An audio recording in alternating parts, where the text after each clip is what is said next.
phone. I have been provided information by staff, which leads me to believe my personal safety could be at issue if I attended this meeting in person. I consider safety concerns a personal matter and cite this as the reason not attending in person. Thank you. Ms. Corbo, can you provide the same information?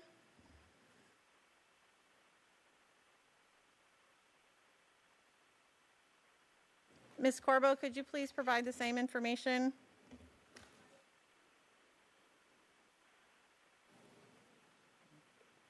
Ms. Corbo? Is my mic not? I know it's on, but it's apparently not. Ms. Corbo, could you provide the same information? We can't hear you. Okay. Can you hear me now? Ms. Bartz, I can hear you. I'm looking for Ms. Corbo to cite why she is requesting remote participation. Can you hear me now? Yes. Ms. Corbo, could you please tell us? Would you like me to repeat? No, it was Miss Sheridan we couldn't hear. Right. Okay, we're going to pause for I'm one second. requesting the board approve my participation in this meeting by electronic communication means. I am citing a personal matter as the reason my remote participation is necessary. My location is Fredericksburg, Virginia. I am alone. I have been provided information by staff, which leads me to believe my personal safety could be at issue if I attended this meeting in person. I consider safety concerns a personal matter and cite this as the reason not attending in person.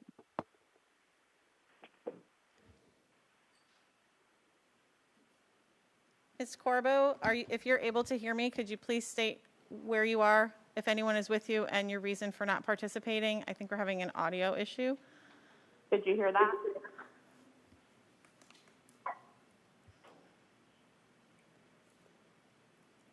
We heard you. We're not hearing Sheridan. I just received a text, so I will go next. So I am in my home office in Ashburn, and I am alone, and I am not attending the meeting for health and medical reasons. And now I'll ask for Ms. King to state. Thank you. Thank you, Ms. King. We have apparently corrected our audio problem. Thank you, Dr. Ziegler, for taking care of that. I am in my home. I have my aide with me, Hope Willingham, and I asked to be remote for health reasons. Thank you. At this time, I would ask that a board member make a motion to allow remote participation for Ms. Corbo, Ms. Bartz, and Ms. King. Is there a motion? So moved. Is there a second? Second. Moved by Ms. Reeser, seconded by Mr. Morse. Is there any discussion? Seeing none, board members that are present, please raise your hand in favor. Anyone opposed? All right, that will carry 6-0. And Ms. King, Ms. Corbo, and Ms. Bartz, you are now part of the meeting. Thank you, board members. Thank you. Thank you. All right, item 103 is the administration of the oath of office to the superintendent. With us this evening, administering the oath is Karen M. Myers, the Chief Deputy of Judicial Services from the Loudoun County Circuit Court Clerk's Office. And we appreciate you being here in attendance with us this evening, Ms. Myers.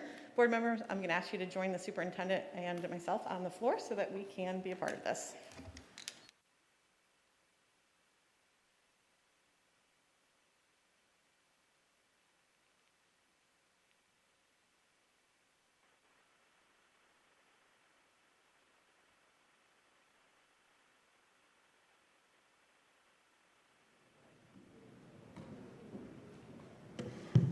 Thank you.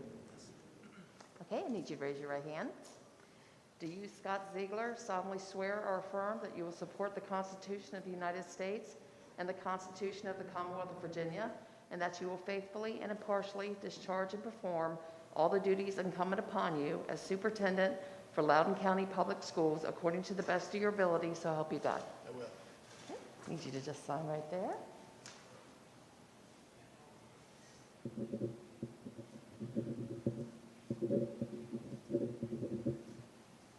Okay, congratulations. Thank you.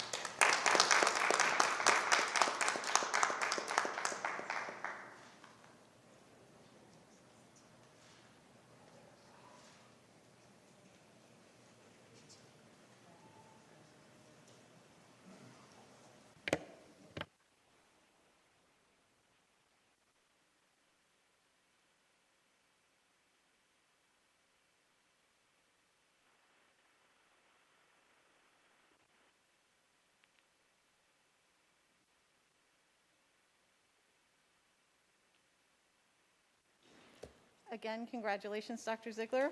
Welcome aboard. Seems a little outdated at this point, but we're ready to move forward and get the work done. So let's move on with our next agenda item, which is the Pledge of Allegiance. Item number 2.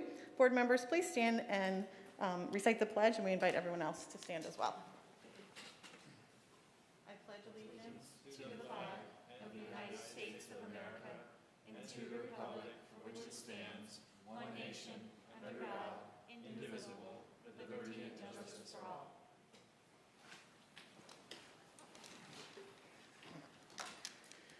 Board members will now move to item 3, disclosures. Ms. Sparks, would you like to start?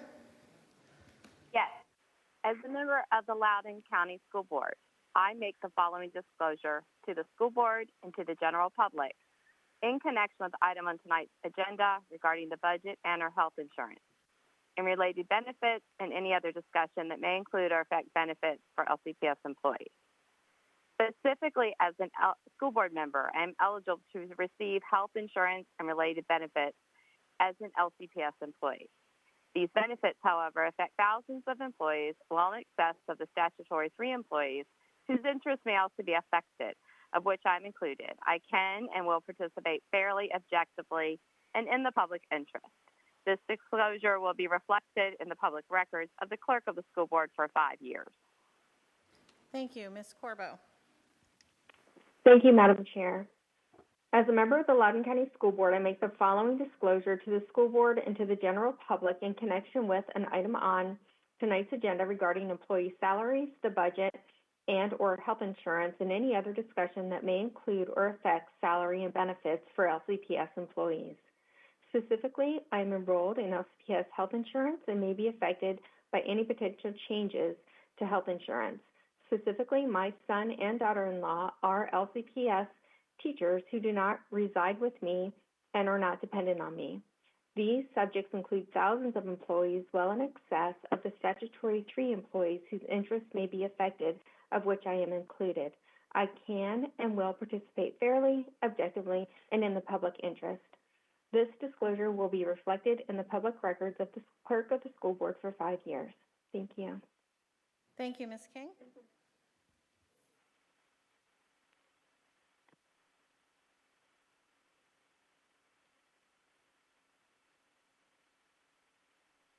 Thank you, Madam Chair.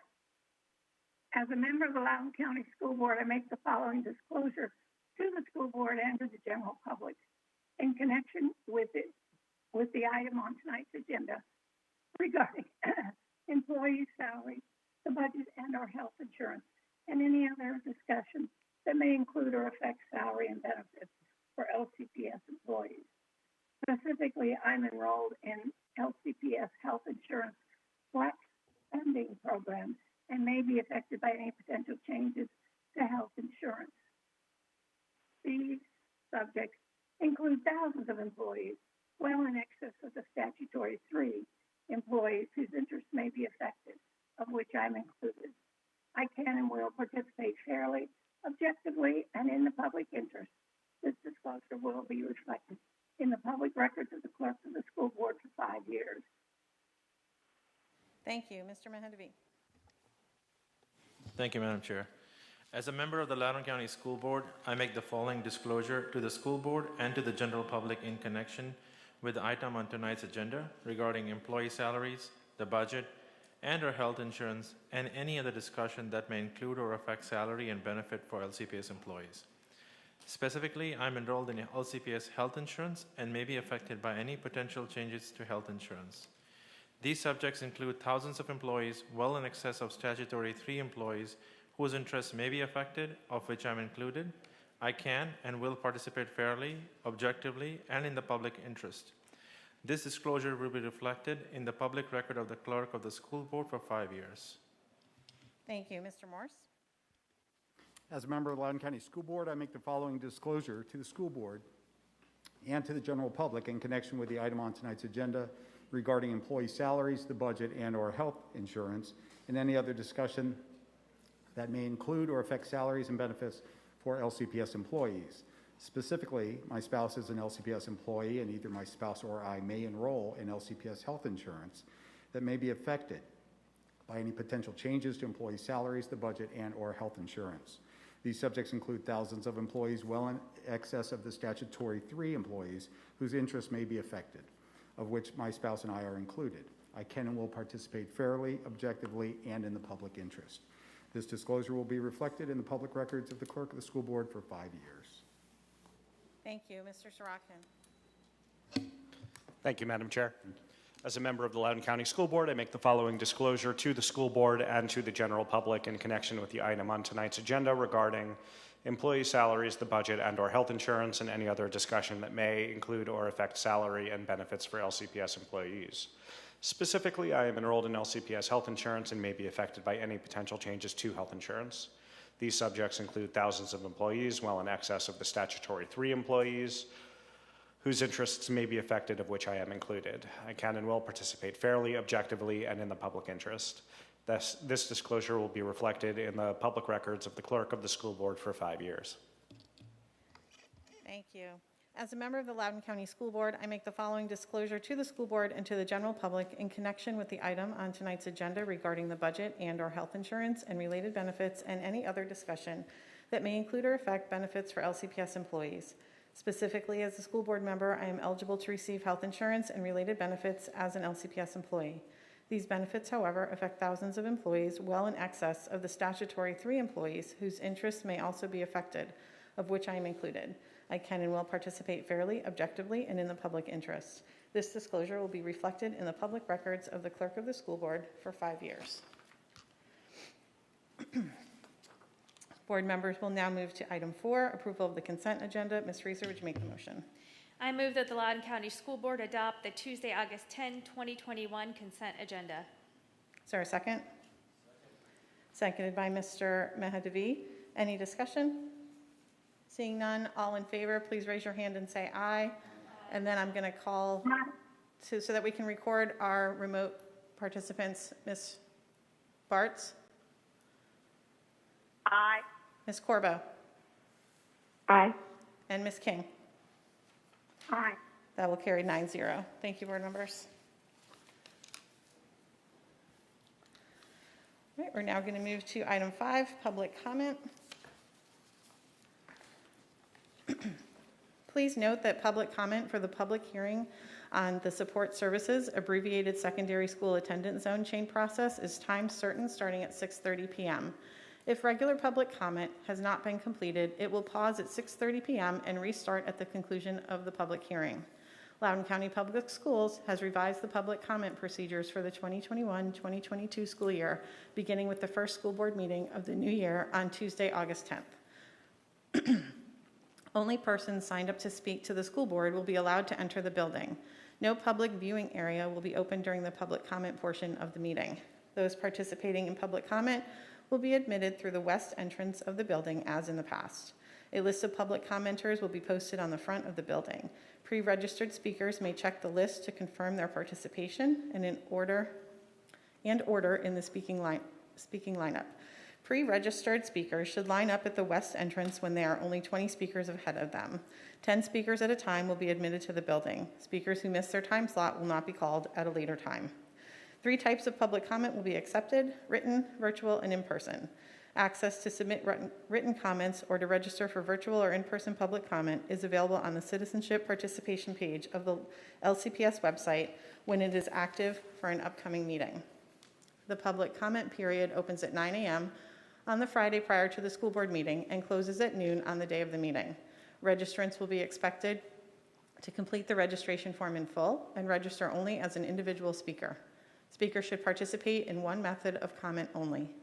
A list of pre-registered speakers will be posted on the front of the building 1 hour prior to the start time of the meeting and will be posted on the division's website. Virtual speakers will precede in-person speakers at the school board meeting. For those who have not pre-registered, walk-up registration will be accepted at the front of the administration building until 5 minutes before the start of the meeting.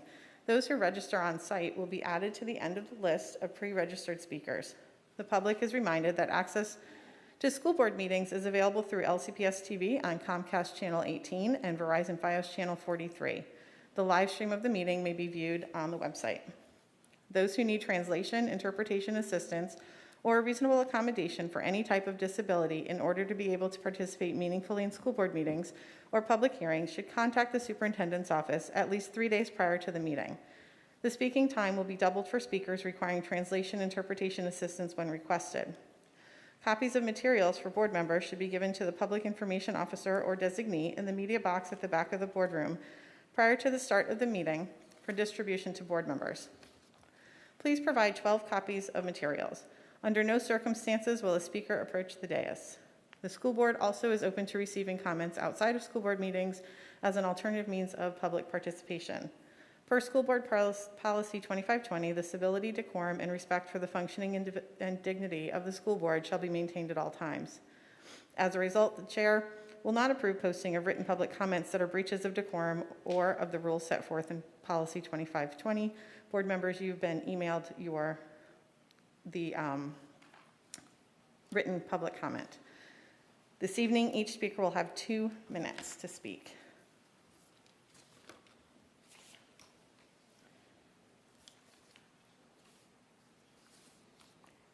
Aaron, when you are ready, we can start with our first virtual speaker.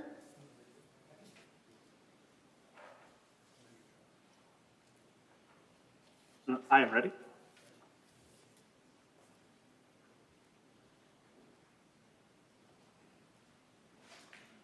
Aaron, are we ready? Yes. Thank you. Joel Cornell. Hello, I'm a parent in Sterling, Virginia, speaking officially Virginia District of the Communist Party in unanimous support of 8040. But now, sadly, thanks to Chris Rufo and his ilk, I have to address CRT. You see, when Google searches for this obscure legal term skyrocketed, Rufo decided to take credit for this sudden spike in March on Twitter, saying that their goal was, quote, driving up negative perceptions of CRT. We will turn it toxic as we put various cultural insanities under that brand category. Our goal is to have the public read something crazy in the newspaper and immediately think CRT. So this whole debate is bad faith propaganda. So of course it worked. States are already banning discussions of race in school, including any mentions of slavery, civil rights, and even MLK Jr. It is clear that anti-racism teaches kids not to hate themselves, but to hate systems of oppression which in America are proven to be based on race. We urge the school board to teach the facts of history to our kids and condemn this ahistorical agenda by ensuring that racism isn't allowed to change the facts taught in the curriculum. Thank you for your time. Crystal McClung.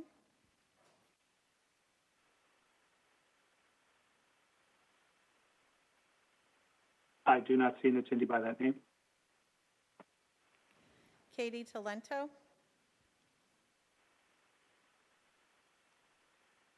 I do not see an attendee by that name. Giovanni Talento. I do not see an attendee by that name. Sandy Sullivan. I'm Sandy Sullivan, President of the Loudoun Education Association, representing LCPS educators. Your educators are looking forward to a safe school year for our students, educators, and families. LEA stands ready, as always, to partner with you for a successful school year. At our doorstep is a powerful vehicle for a concrete, ongoing, productive partnership, collective bargaining.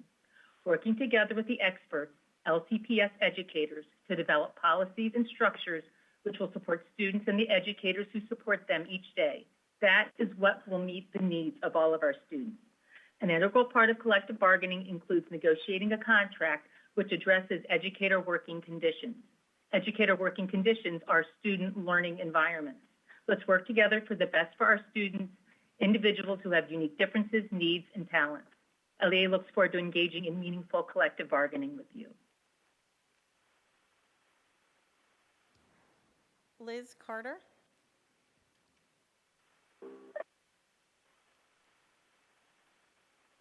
To speak to, oh, did it go mute? Sorry, can you hear me? Go ahead. Okay, thank you for providing me with the opportunity to speak today. I am here to plead with you to please come up with a plan to keep my children safe during lunch. Pre-pandemic style lunches with the schools at full capacity were gross. I have seen this firsthand. And now with COVID and RSV circulating, this seems like the best way for schools to ensure viral spread. CDC guidelines recommend opening additional spaces for lunch. Some ideas that I would encourage you to consider are allowing children to eat outside, perhaps even using some of the COVID relief money to purchase shelters and picnic tables for each school so that they could dine outside year-round.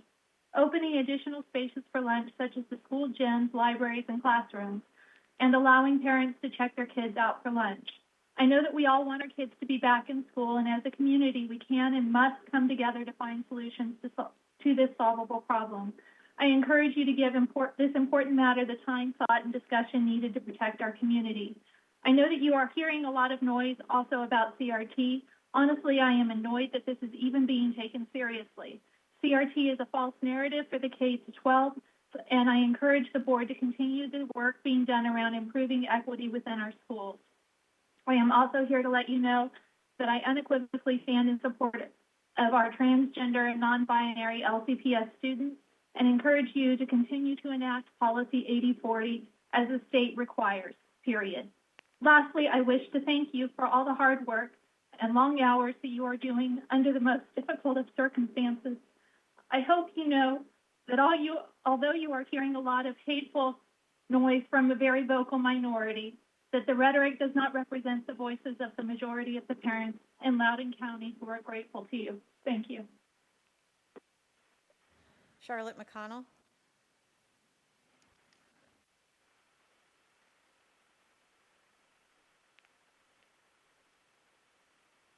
I do not see any attendee by that name. Board members, just to make you aware, Ms. McConnell signed up both in person and virtual and was not able to be reached for preference, so I will be calling her during the in-person. And everyone else, I believe, was reached, so if you see a duplicate name, please make me aware. Our next virtual speaker is Cynthia Shelby. Hi, my daughter is the product of a mixed marriage, and she has several transgender friends.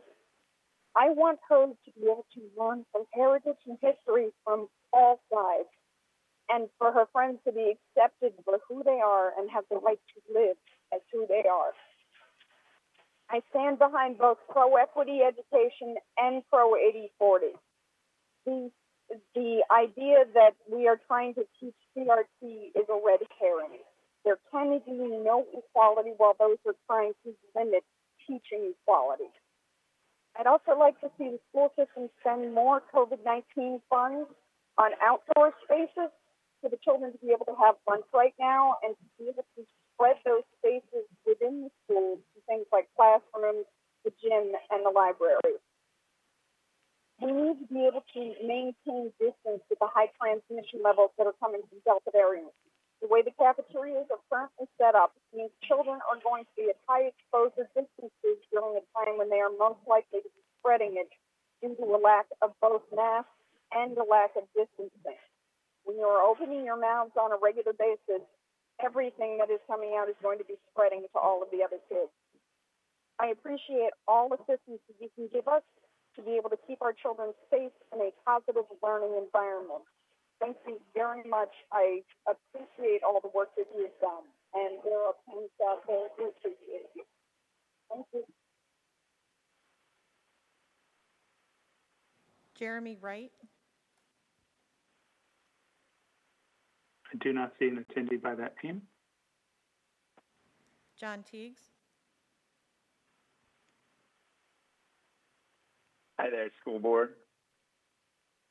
6 weeks ago, Superintendent Ziegler had me arrested for trespassing for refusing to leave what he had declared an unlawful assembly.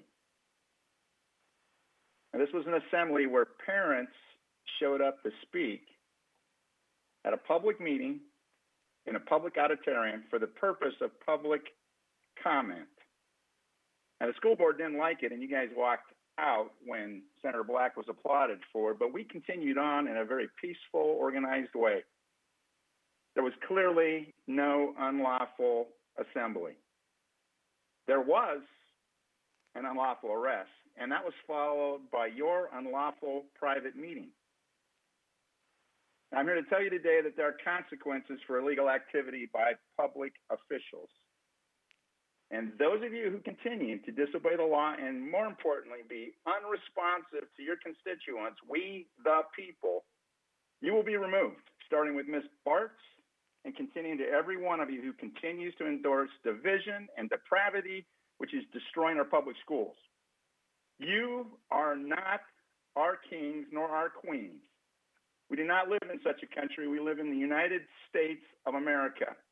And we had a revolution 250 years ago to rid ourselves of this type of tyranny. So no, we will remove those who continue to act like kings and queens until we once again restore this community and this commonwealth to the birthplace of freedom.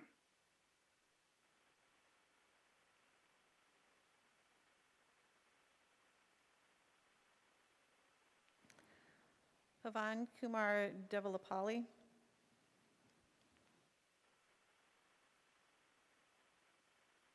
Hi, everyone. I'm here to discuss on the rezoning of the Heartland, taking away from the Blue Ridge zone. So I just want to make sure, we were in the Brambleton and we were suddenly moved to the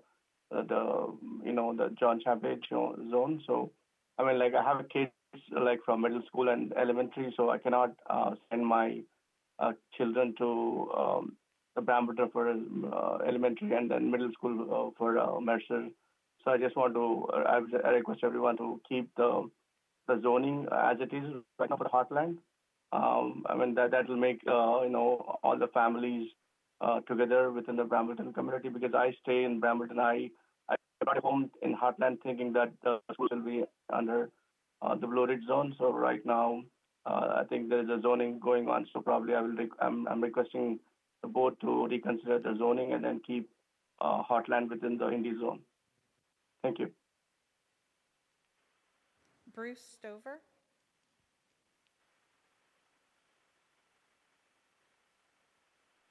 I do not see an attendee by that name.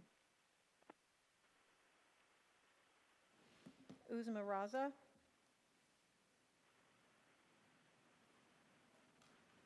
Hi, everyone. I'm really first grateful to LCPS for conducting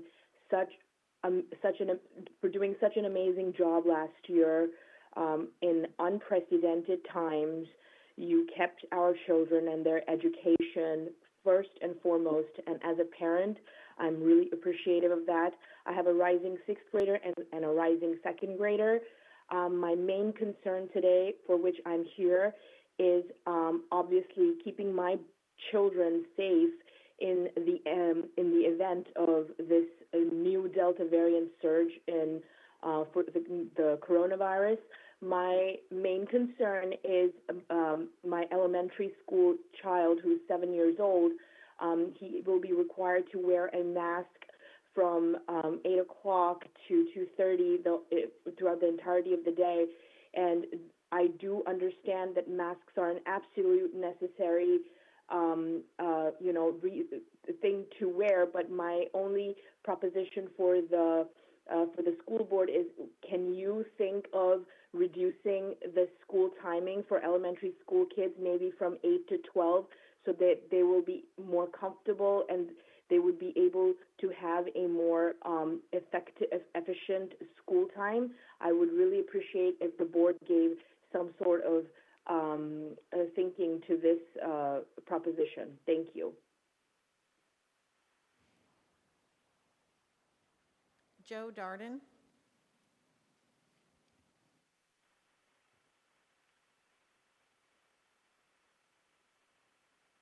I do not see an attendee by that name. Kay Kale.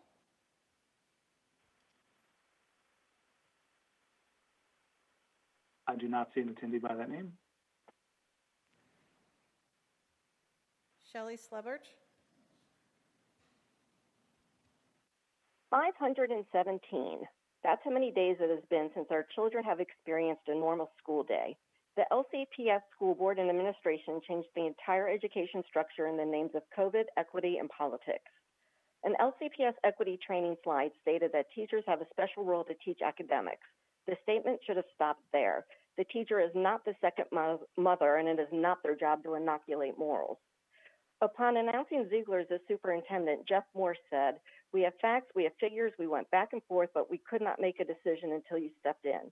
It is apparent that the board has no problem hiring a person that was known to contribute to the LCPS debacle, starting with his HR role creating a shut-up policy for the teachers." Batusa Research spent the summer pushing the Democratic agenda, stating, "To me, it's clear they're using our kids as a wedge issue for this November's election. How are we creating this wedge? You're the ones who have made the decisions." Ian Sorokin gave a personal statement at the June board meeting that appeared to be sincere, but it was clearly posturing. Thank you, Ian. It helped us gain more signatures for your recall. Beth Bart's participating remotely today is a clear indication that she has no interest in hearing from the public. She is not inclusive of representing her constituents when her Facebook blog is closed for comment, yet she places the same post in the evidence group that supports her and lets them chime in. It is time for this board to ask her to resign. She is a detriment to the entire community. Brenda, tomorrow's your day. When policy 8040 passes, will you rest your gavel and approve of the cheer in the room? Will the board get up and leave for this disruption, or will you sit and smile among the uproar as your pet project has finally been passed? It's time to stop the lies and put the children first. Your decisions have a lasting effect on the children long after the last bell rings. Let the teachers teach and the parents parent. 517 days. It shouldn't be one day longer. Recall this board.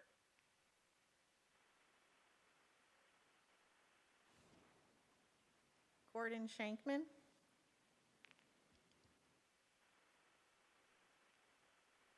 Good afternoon. Thank you for the opportunity to speak virtually. It shows you do understand the need to mitigate the risks of COVID. Unfortunately, you don't seem to want to extend the same courtesy to our students, particularly those in elementary and middle school who cannot yet be vaccinated. While we now have a mandate in place for masks, it seems it was only done because it was required by the governor. The superintendent has indicated that, contrary to CDC guidance, PE classes, even indoors, would make a good mask break, and therefore masks are optional, in a class where our kids will be breathing heavier and harder than anywhere else. They don't need a mask break. They need a safe and healthy learning environment. In June, we asked our kids what they thought about the upcoming year. They were excited to go back to school, but our 7-year-old brought up one major concern. What do we do about lunch? Indoor dining, we know without masks, is a huge spreader of COVID, so I'll repeat his question. What do we do about lunch? We've asked what LCPS is doing. We've suggested solutions such as repurposing the gym or outdoor tents, but the response we've gotten back is silence, either no response at all from the board or the administration, or a non-response from our principal saying we're waiting on guidance from the administration. This is unacceptable. These discussions cannot continue to happen in the dark if they're occurring at all. The only logical conclusion we as parents can come to is there is no plan.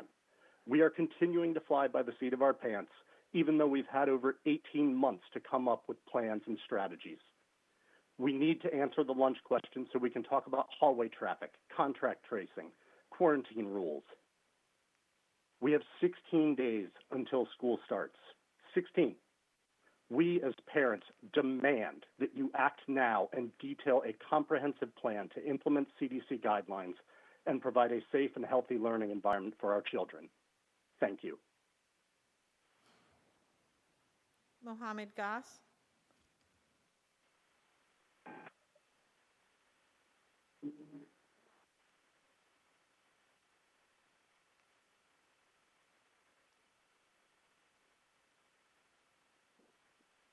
The speaker is unmuted.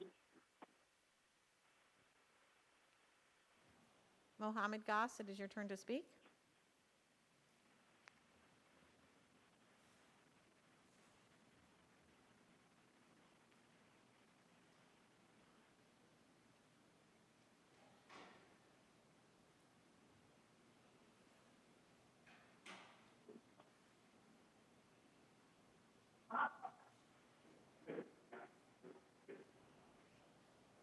Are you hearing anything, Aaron? I hear background noise. Mohammed, I'm going to ask you to start speaking, or we'll have to move to the next speaker.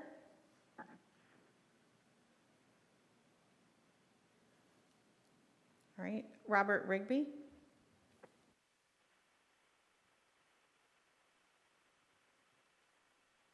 Hello, I am a teacher. As a child and a teen, I learned in schools, in scouts, in church that LGBTQ people were mostly pedophiles. So I would do anything to change. For 20 years, I was in conversion therapy and reparative therapies, shock treatments, talk groups, prayer groups. Finally, I was meeting with a Baptist preacher who was also a psychologist. And after 6 months, he said, Robert, you've changed my mind. God made you the way you are, and God loves you the way you are. And it changed my life. The youth survey in Virginia that 90% of kids take says that about 1 in 6 secondary students say they are LGBTQ. 1 in 6 when you ask them anonymously. That means that of all people here, of all politics, of all races, of all religions, of all genders, 1 in 6 of those kids are LGBTQ. Whatever you think, whatever you've learned, know that God made your children the way they are, and God loves your children the way they are. Please love them too. Thank you. Laura Larson. Hi, my name is Laura Larson, and I'm a lifelong Loudoun resident, parent of a recent graduate and a junior at Freedom High School. First, I want to express my strong support of Policy 8040, which will extend protections to our vulnerable LGBTQ students who too often are very at risk for depression and suicide. Second, I want to express my strong support of the equality measures LCPS is undertaking to better serve our minority students. Third, I want to thank you for requiring masks in schools and ask that more consideration be given to making lunchtime more safe for students, for instance, using gyms and outdoor areas to allow kids to be farther apart while they're eating. Last, I want to express my concern about Policy 5030, which would lead to a single test grade carrying too much weight for our students. Thank you for the opportunity to speak and for all the hard work that's going into trying to keep our children safe to continue their excellent education at LCPS. Jack Ryan. I do not see an attendee by that name. April Chandler. Hi, my name is April Chandler. I'm sorry, we're having a terrible thunderstorm in the Algonquian district, so hopefully I'm coming through loud and clear. I live in Algonquian, and I'm a parent of 2 LCPS students. I'm speaking today in favor of Policy 8040 and of all the efforts made by this board and LCPS to make our public schools more equitable. Every student should be treated with respect and kindness. Public schools should be safe spaces for everyone. Safe spaces for children who are transgender or non-binary. Safe spaces for children who have historically been mistreated in our district. Thank you for taking on the work needed to ensure that Black and brown children in our district are treated with dignity and respect in our schools. Please continue this work, especially the work of including more diverse perspectives in the history curriculum. Equity work is truly child-centered. It ensures that each child is valued as an individual, accepted, cherished, and respected. No one in public schools should be less than, made to fit or comply with one norm or standard. I want that for my children, and I want it for every student in LCPS. Thanks for the work that you're doing. I know it's been a tough year, but I appreciate all of your hard work, and I'm grateful that you're representing our family. Thank you. Alex Bennett. Thank you, members of the school board and Dr. Ziegler, for allowing me to speak in front of you. My name is Alex Bennett, and I'm a resident of Leesburg. I'm also a social science teacher at Woodgrove High School and a volunteer firefighter in Leesburg. My dedication to my family and community is my number one priority, and I feel it being threatened. First, I want to commend the efforts of the school board, Dr. Ziegler, Ms. Ellis, for fighting against the injustices faced regarding equity within our school system. You will hear or have heard countless ignorant opinions from citizens speaking out against equity. As a teacher, I'm thankful that most of the school board has not given up. Do not let the voices of the mob deter you away from the mission of LCPS. Equality feels like an attack when privilege is all one knows. The anti-CRT rhetoric spun in these meetings is a disgrace. Most of the people arguing do not know or have a grasp of what CRT is. And since the county is not teaching CRT, their arguments are pointless. Every person has a right to their own identity. Their identity shapes the way they see themselves and others. It is not our job to decide how a student wants to be identified. It is their choice. As educators, parents, and elected officials, our only job is to protect that identity even when society does not agree. In closing, I reference a quote from Judge Lernhand. Liberty lies in the hearts of men and women. When it dies there, no constitution, no law, no court can save it. The spirit of liberty is a spirit which is not too sure that it is right. The spirit of liberty is the spirit which seeks to understand the minds of other men and women. The spirit of liberty is the spirit which weighs their interests alongside its own without bias. I want to commend the school board, Dr. Ziegler and LCPS, for all your hard work. Thank you. And I know it's been a struggle, and I'm here to support you in Policy 8040.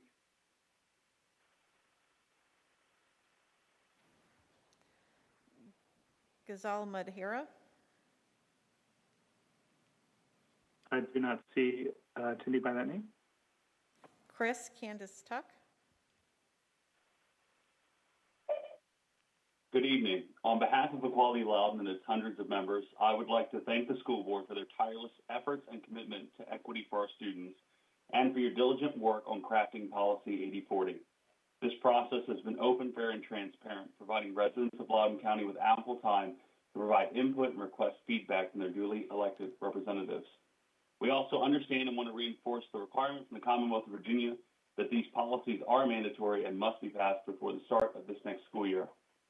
But more importantly, Policy 8040 is the regulation that is sorely needed to protect the transgender and non-binary students of our county. These students deserve our respect and our admiration for their bravery in navigating these challenges in a complex time.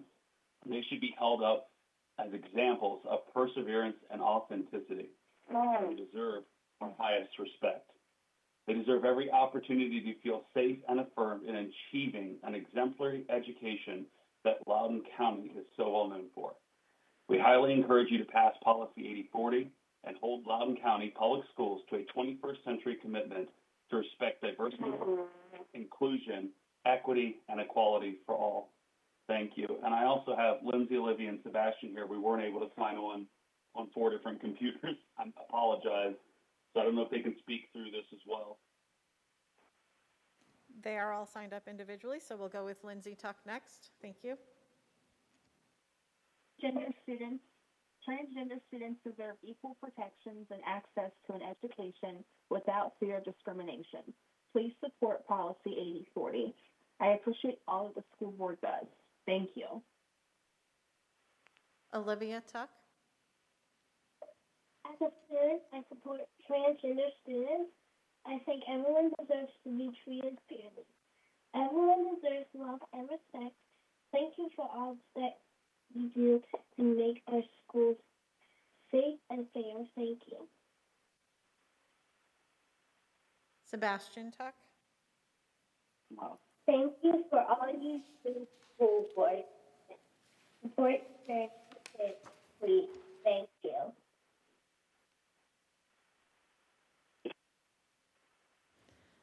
Sherelle Ashwell.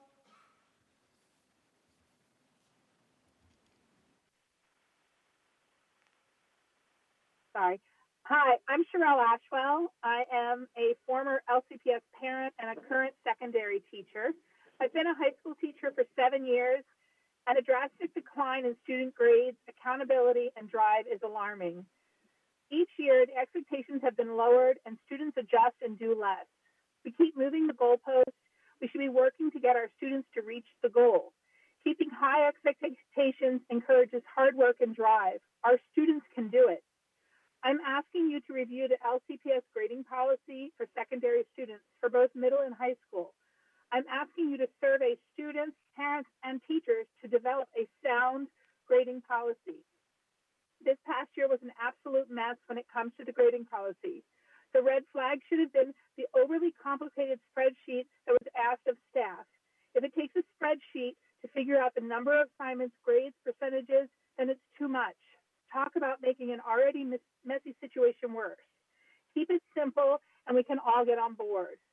Suggestions that were given by other staff members and myself: all secondary classes should use a 100-point grading system. Formative assignments should be automatically weighted in Phoenix to 10%. Actual grades should be assigned for all assignments. The 50-floor grade should be used for quarters 1, 2, and 3.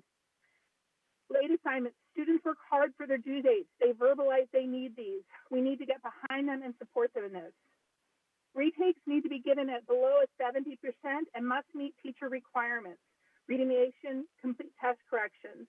We're making a situation that doesn't need to be made. We need to keep our grade books simple so they can be understood by parents, by students, and by staff. Thank you. Pinal Taylor. I do not see an attendee by that name. Brenda Bengston.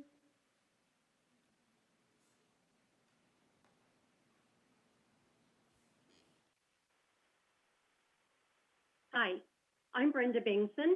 I'm a retiree and thankful for Loudoun's teachers who believed in me, who inspired me. I'm a proud graduate of Broadrun High School. Thanks for your work and responsiveness, and thanks for the variety of methods that you allowed for public comment today. Please continue your commitment to support equity and diversity. Please encourage teachers and students to confront biases about racial and LGBTQ issues. Some want you to cancel discussions of systemic racism, cancel free speech by banning books, and cancel students' rights to express themselves freely without fear of discrimination. Some want to cancel being welcoming to all Loudoun students and cancel decorum in public meetings. Please don't. A favorite quote of mine: please think of the children first. If you ever have anything to do with their entertainment, their food, their toys, their custody, their day or night care, their health care, their education, listen to the children, learn about them, learn from them. Think of the children first. That's by Fred Rogers. Let's be intentionally inviting to all Loudoun students this year, knowing that we might have that liberty and justice for all someday.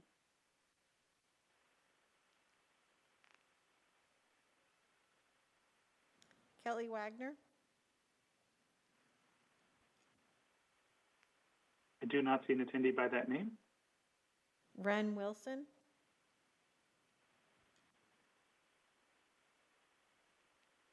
Hi there.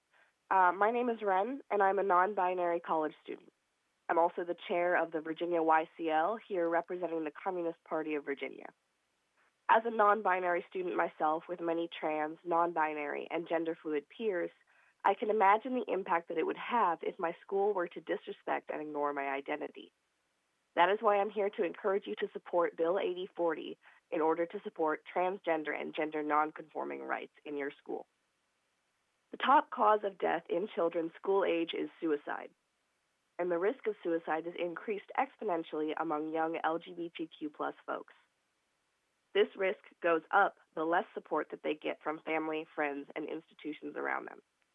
Voting yes on Bill 8040 will give the youth the support that they need to carry on and feel safe in their own schools and in their own skin. Thank you. Prashanthi Margam. I do not see an attendee by that name. Nagarju Machurla.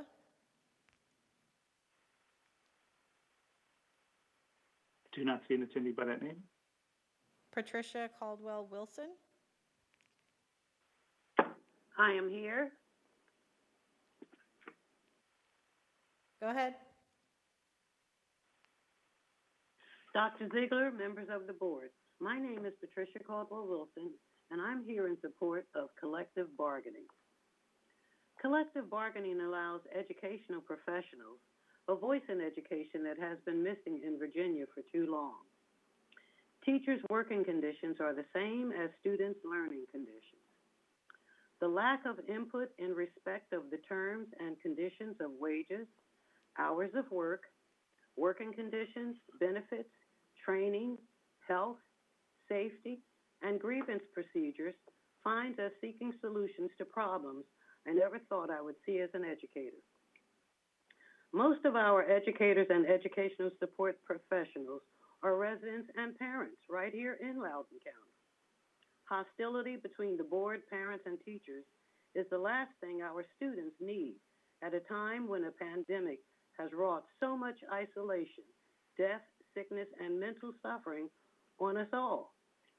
A vote in favor of collective bargaining is a win-win for all parties involved, especially our students. Thank you. Nisa Boo. I do not see an attendee by that name. Leslie Dwyer. Good afternoon. I'm speaking as the mother of 3 LCPS children in support of Policy 8040. I'm also speaking as a grieving sister. 2 weeks ago, I buried my transgender brother. He suffered a lifetime of intolerance and bullying, first in public schools and later in the workplace. Tragically, these experiences led directly to long-standing trauma and ultimately suicide.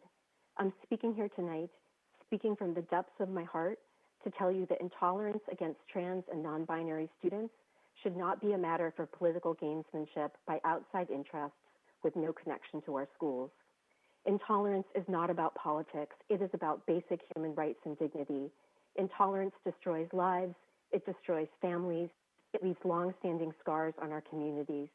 No child should have to endure what my brother endured. In his memory, and for the future of all our children, please come down on the right side of history and on the side of the laws of the Commonwealth of Virginia and support Policy 8040. And to all our trans and non-binary LCPS students, we love you. You are beautiful and perfect just as you are. Thank you all to the school board for all of your hard work on this issue. Thanks. Ashok Tati. Hi, this is Ashok Tati, the Division of Planning Services, Loudoun County Public Schools. Thank you for giving this opportunity to speak on rezoning Heartland Community. Heartland Community is being in plan of construction since more than a year, and we planned our kids' future accordingly by paying more than the amount of dollars that we can afford, only after considering the BAM cluster schools which were initially planned. So we are deeply disappointed at this move, as we are moving all the way from Maryland State into Heartland Community based on this initial planning of BAM and Independence High School cluster, which were very adjacent to the Heartland Community, and it will be hard on families of this new Heartland Community to send faraway schools than literally adjacent schools. So we humbly request you to keep Heartland Community as it is within the BAM and Independence High School cluster as planned. Thank you. Priyanka Velagandula.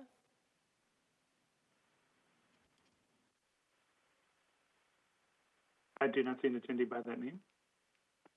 Michael Miller. I do not see an attendee by that name. Naga Kukunuri.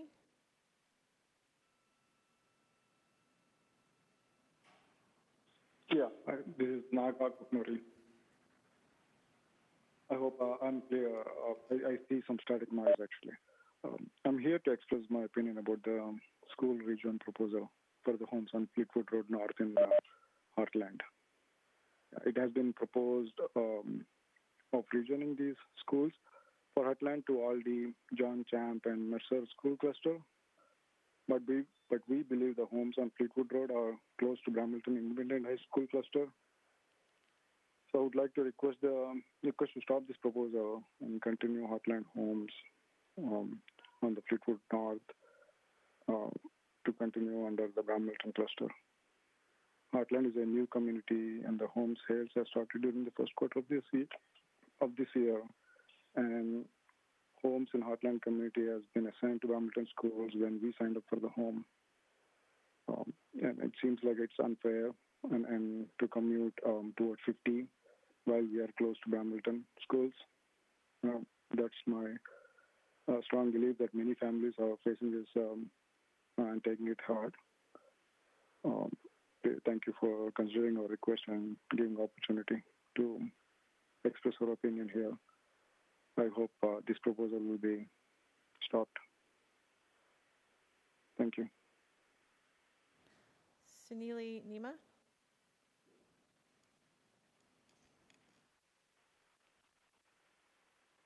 I do not see an attendee by that name. Frankie Sellers. I do not see an attendee by that name. Karuna Muthiala. Hello, can you hear me? Yes, but can you speak up a little bit? It's very quiet. Hello, can you hear me now? Hello? Go ahead. Okay. Good evening. My name is Karuna Muthiala. I'm a parent of 2 LCPS students and a current resident of Brambleton community, and would be a future resident of Heartland community coming this November. I have 2 boys, a raising first grader and a raising 6th grader. I'm here to share my concern about the Heartland school rezoning to Mercer Middle and John Champ instead of keeping it as is in Brambleton Middle and Independence High Schools. Currently, me being a resident of Brambleton Town Center area, I see and love the convenience of how all the 3 schools are strategically placed next to each other, a very convenient feature and a very good selling point of the area, because of which we really are paying a premium prices for having to live here just for the sake of sending our kids to a very highly rated school areas. I'm here today to raise my concern about the proposed rezoning proposal. We are moving to Heartland in November, and if the middle school and the high schools are moved to Aldi section, commute is not going to be practical to just drop and pick kids up each on a daily basis if one kid goes to Brambleton and other goes to the Aldi section. It's going to be very difficult and very challenging on the parents to juggle their schedules just to pick up and drop off kids on a daily basis. We would like to be part of Brambleton School Cluster, which totally makes sense to us, looking at the close proximity to the location that Heartland is situated, and just as our immediate neighboring communities like Willows Fort Grant and Nicholas Farms are currently. Jack Martinez. Hello, my name is Jack Martinez, and I'm a Loudoun County student here to give one student's perspective on School Board Policy 8040 regarding the transgender regulations, as well as pro-equity education as per state mandate. I am not a member of the LGBTQ+ community, and therefore my commentary will not be as influential as those who have lived these experiences. Though I'm a concerned friend and a citizen of the county, interested in ensuring that the next generation of students are uniquely equipped to face the challenges of this world. On the first day of school, or when you have a sub, a teacher will ask the class if students want to go by a nickname, and I'll usually raise my hand. My legal name is John, but parents, family, and friends call me Jack. When I ask to go by a different name, nobody questions this. No teacher makes me explain why I choose to go by that different name and disrupt my education as well as the education of those around me.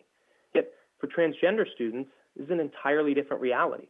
They're often asked to justify their being. Their education, as well as the education of those around it, is disrupted as they exist in a hostile environment.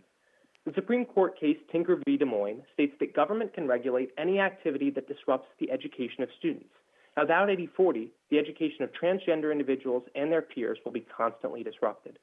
If teachers are willing to call me Jack rather than John, they should be willing to call a student he rather than she. I encourage the board to adopt 80/40 and protect the sanctity of all students' education, as well as ensure that LCPS students, can receive an education that gives them the tools to make this nation a better place. Thank you. Alfonso Navarez. Hi, it's going to be hard to follow up that one. Really appreciate the student who just provided that articulate and sound argument for 80/40, but I'll give it a try. First off, I want to thank the school board members tremendously for all of the hard work and difficult decisions that you've had to make over the past 18 months. And that includes those who I didn't agree with on different issues. This is just a really tough time to be in a position like the ones that you are in, and I really appreciate it. I also want to talk, though, about how these kinds of scenarios, whether we're talking the extreme ones like the pandemic has put us in, or whether we're talking about curriculum and talking about the enforcement of policies like 80/40, how valuable a tool collective bargaining can be. These threats, these nonsensical threats about recalls, future elections, all those things could be nullified by having a system where you negotiate with the educators, who, by the way, are the experts on what goes on in the classroom, how to make sure lunchrooms or lunch environments are safe, how to make sure that curriculum is accurate and fact-based and teaching children the values that we all share as Americans. These things can be supported by the collective bargaining process. I am a huge supporter of 80/40. My son is 16 years old. He's a senior. He is trans, and he's fearless and fierce, and I love him very much. And he may not need protection, but I know how many students need that protection in this school district. And I urge you to support 80/40, and I urge you to support collective bargaining, which can help you get through times like these. Thank you all so much. Christopher Michael. Yes, good afternoon. Good afternoon. So I've been trying to figure out what I want to say today and just kind of come up with a couple of loose ideas. First, I've been following this critical theory debate for quite some time. For anyone to say that the people that oppose critical theory in schools are trying to state that we don't want to actually teach about racism and slavery in this country is pure fiction.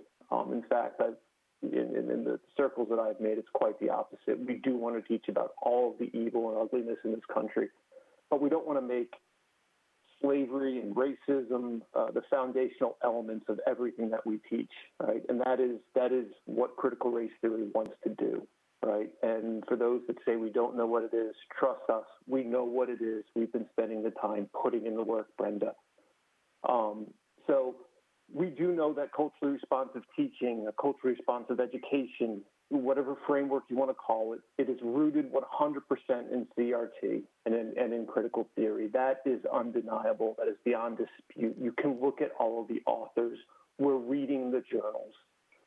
So let's also be clear, equity does not mean equality. It's actually the polar opposite, and you all know that, which is why you've had problems in the past defining what some of these terms mean.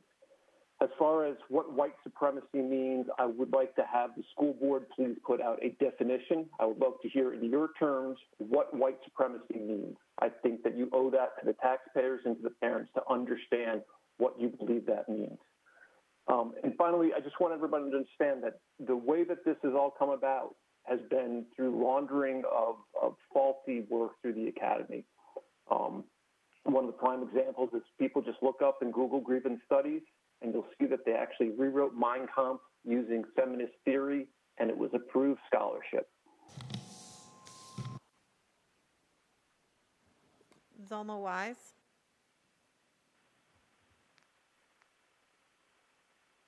I do not see an attendee by that name. Zachary Perkowski. Hi. Yeah.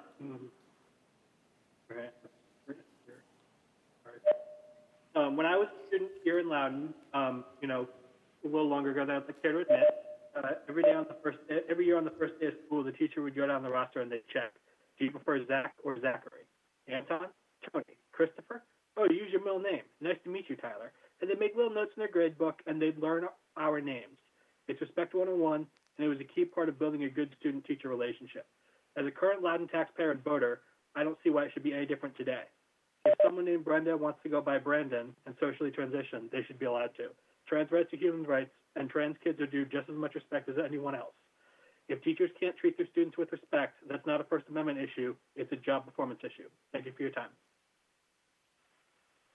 Mary Clancy. I do not see an attendee by that name. Okay, board members, that completes the virtual speakers for this evening that had signed up, and we are going to move to our in-person. I'm going to ask staff to indicate that they're ready in the hallway. Great. Our first in-person speaker is Nicholas Gothard.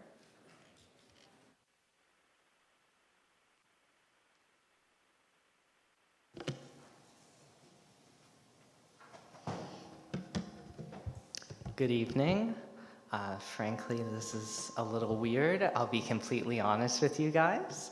I've been doing public comment for the last 4 years since I was a Loudoun County public school student, and I was 17 advocating for queer rights. Here I am, having graduated college, moved back here to Loudoun, plan to start a family in Loudoun, still advocating for queer rights here in Loudoun County. I think we're acutely aware of how odd the air feels in here and out there and in Loudoun. So tonight I just wanted to say thank you. I've seen the emails that you guys get. I see what social media says about my home, my school district. And it's exhausting for me. God knows what it's like for you guys. It's dangerous. It's disheartening. It's so easy for people to manipulate, to fabricate. And I'm sure it's far from what any of you had imagined this would be like when you ran for school board. You are, in every sense of the word, public servants. As someone who votes every year, who pays attention, who does public comment, I appreciate the constituent outreach that you do, the listening that you do, and the work that you do to make our school system better for our students. I know it's not been easy. God knows if it's going to get easier.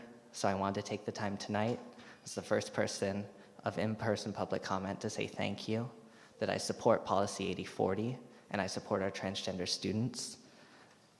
And I hope that we are able to pass this policy and protect our kids. Thank you. Amber Beekler.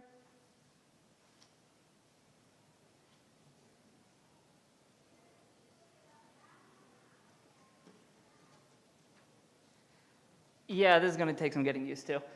Hi, my name is Amber Beekler, and I'm a board member of the Transgender Education Association of Greater Washington, or TGEA.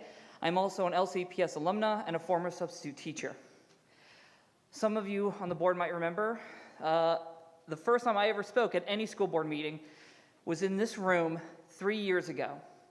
And I spoke for the same reasons I'm speaking today, encouraging you all to support policies that are inclusive of transgender students and to show your support for transgender students and transgender faculty. I first started speaking at school board meetings when I met a mother of a transgender girl who graduated. Her daughter graduated from the same high school I did, and she was terrorized and bullied for being transgender. And so I spoke and I shared my own experiences and urged you all to support, and I was very happy that in February of 2019, the school board at the time did vote in support. And now it is very important that you support and adopt policy 8040, that is consistent with both the General Assembly law, but also is consistent with supporting the identities of transgender students supported by the American Medical Association, the American Psychological Association, the American Academy of Pediatrics, and other organizations. This isn't pseudoscience, this isn't some sort of ideology, these are people's lives. This is civil rights. And I encourage you all to please adopt this policy. And I just want to thank all the people out there who are supporting, who are waving the transgender flag and the LGBTQ plus flag. There's a lot of talk of love at the last meeting of like, oh, well, I don't hate, I love. Well, the only love that I feel are from the people who are in support and speaking out and supporting me as I speak on policy 8040. Thank you. Julia Holcomb.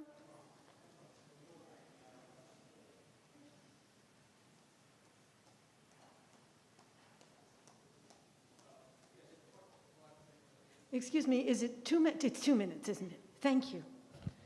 Thank you. My name is Julia Holcomb. I've lived here for 10 years in Leesburg, and before that I was in Fairfax since 1988. I'm a teacher. I teach at the college level at George Mason University, although I do not speak for Mason today. I speak for all of the children and teachers here who have been told they don't belong because they belong to the LGBTQ community. It's a message they're getting, and it is a toxic one. It is a dangerous one. And the most important thing I can say, besides that I support policy 8040, and I support those of you who support policy 8040, you are having a very tough time. And I appreciate you and what you're doing more than I can possibly say, because it cannot be easy. I was here June 22nd. I know just how not easy it can get. And I value you more than I can say. But every single child and teacher, whatever their color, whatever their gender identification, whoever they are, has a right to feel that they belong at the Loudoun County Public Schools and not be driven out by hate or misunderstanding or falsehoods. Because sooner or later, the child of one of those people out there who are swearing up and down that there's boys and there's girls and that you cannot possibly mix them up is going to find out that their child is gender non-binary, that their child is trans. And then they're going to have a tough time, and so is the child. And we have to be there for those children, especially if their families are going to have trouble being there for them. Thank you very much for being there for all of us. Josh Hetzler.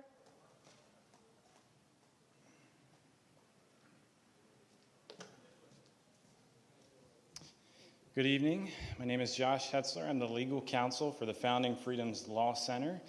I think all of you probably know about the lawsuit that we filed recently against the Department of Education against the transgender model policies. Unfortunately, we found out recently that the judge thinks that not even parents with children in school who were a part of the process did not have standing to challenge that. But I want to tell you about a couple of good things that came out of that case that we believe are good things. And the first thing is that the Attorney General made clear in the hearing that school boards will be in no danger of losing funding if they do not adopt these transgender policies. And secondly, we found out that in the judge's opinion, he clarified that these were merely guidance, and that therefore the implication being that school boards need not follow all of these, that they're mere guidance instead of regulation. But one of the things that did not occur in this lawsuit, because it was thrown out on standing grounds, was that none of the arguments were heard on the merits. So all of the constitutional claims and the state and federal statutes that were claimed, but particularly the constitutional claims of free speech, free exercise of religion, due process, parental rights, and the others, have not been decided. So I want to caution this board against passing any policies today or tomorrow that would jeopardize or infringe upon those rights of students, parents, and teachers, many of which you've heard about. Because if you do, I want you to be prepared. The lawsuits are coming, maybe from us, maybe from others, but we're going to be here protecting children's rights, protecting parents' rights and teachers' rights, much like Tanner Cross. So I hope you will keep that in mind as you vote tonight. And thank you for your time. Shreya Muju.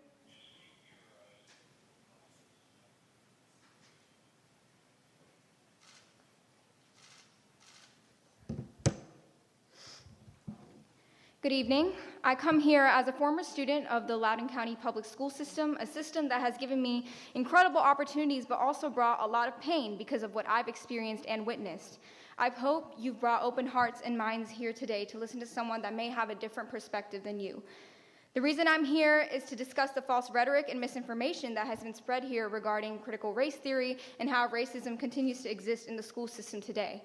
I am a woman of color, but I still have privileges because of the way I look. I'm not here to get on my high horse or shame anyone because I'm not perfect either, and I'm always learning too. What I'm trying to do is to call you in. No one is blaming you for what your ancestors or your predecessors did, but the truth is being born in this country means you are inherently racist or biased.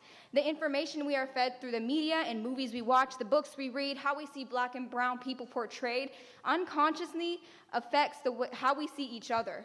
It's on us to dismantle those biases, but unless we talk about it in an honest and uncomfortable way, we won't see this change. People in power need to work to heal the wounds of this country. It's hard work, and it takes stepping out of your comfort and shame and into the discomfort of some harsh truths and realities for real change to happen. Unless you actively seek out to connect to the humanity, stories, and experiences of people who don't look like you, you will never be able to step out of your discomfort and see others in the entirety and fullness of their experience. Because not everyone is able to move through the world with the freedom a cisgender white male is able to. To truly begin to understand the nuances of race relations in this country today, we have to make a conscious effort to listen to those voices who have been silenced time and time again. We need to decenter whiteness and recognize that at the center of racial inequity work is empathy, compassion, and love. But sometimes love means confronting the ugly history of our country in its entirety. And we can start by creating conversations and spaces for these conversations in the... Lori Avila.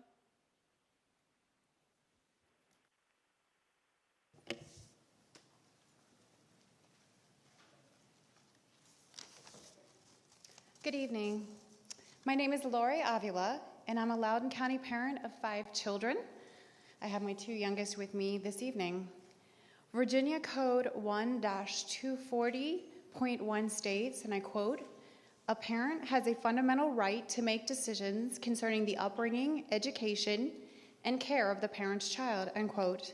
The proposed transgender changes interfere with this parent-child relationship, as school personnel are forced to affirm a child's transgender identity at school without parental consent or notification. I do teach my children to love everyone. I have beloved family members who are part of the LGBTQ community, so this does impact me. Many people wrongly equate honest disagreement to hatred. They're not the same. It is love and science which demand we not lie to young children and call a biological girl a boy and vice versa. According to Deborah So in the Pacific Standard, research shows most young children demonstrating gender dysphoria naturally acclimate to their biological sex later in life as an adolescent. Policies 8040 and 8350 usurp parental rights, compel speech, and violate religious freedom for those people of faith who disagree, and deny biological sex. Thank you. Jackie Von Watke.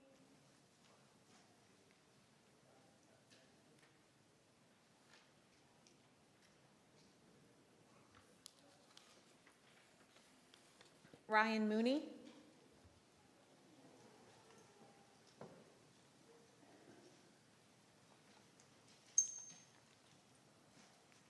If I may have a moment just before I begin, to say I appreciate that all of you are here. Miss Brenda, I've gone to school with your son, Kyle. I worked with him. I know you raised him well. But that's not why I'm here today. I'm here today because I'm worried about the future of our kids. I'm worried about the people and the the policies and the impact that these series of policies can have.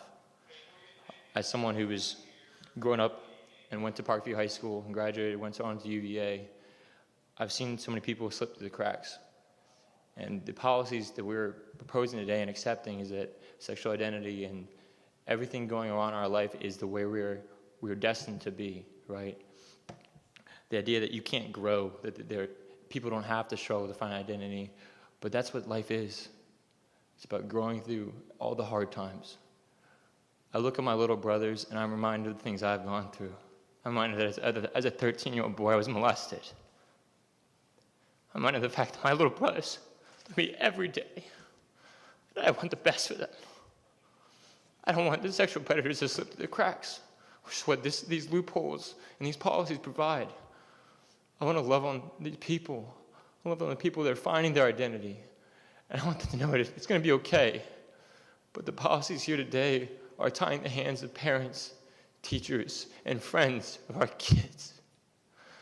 And I didn't want to be here. But I owe it to future generations. I owe it to them. And I know as parents that is your goal, that is your duty in life, is to raise your kids, to do your best to protect them. I would never want what happened to me to happen to anyone else. But God, I won't stand by and watch another kid is taken advantage of like I was. I have no idea how much it took to be here, but I refuse. Thank you. Sir, thank you. I need you to yield the mic to the next speaker. Thank you. Megan Jenkins.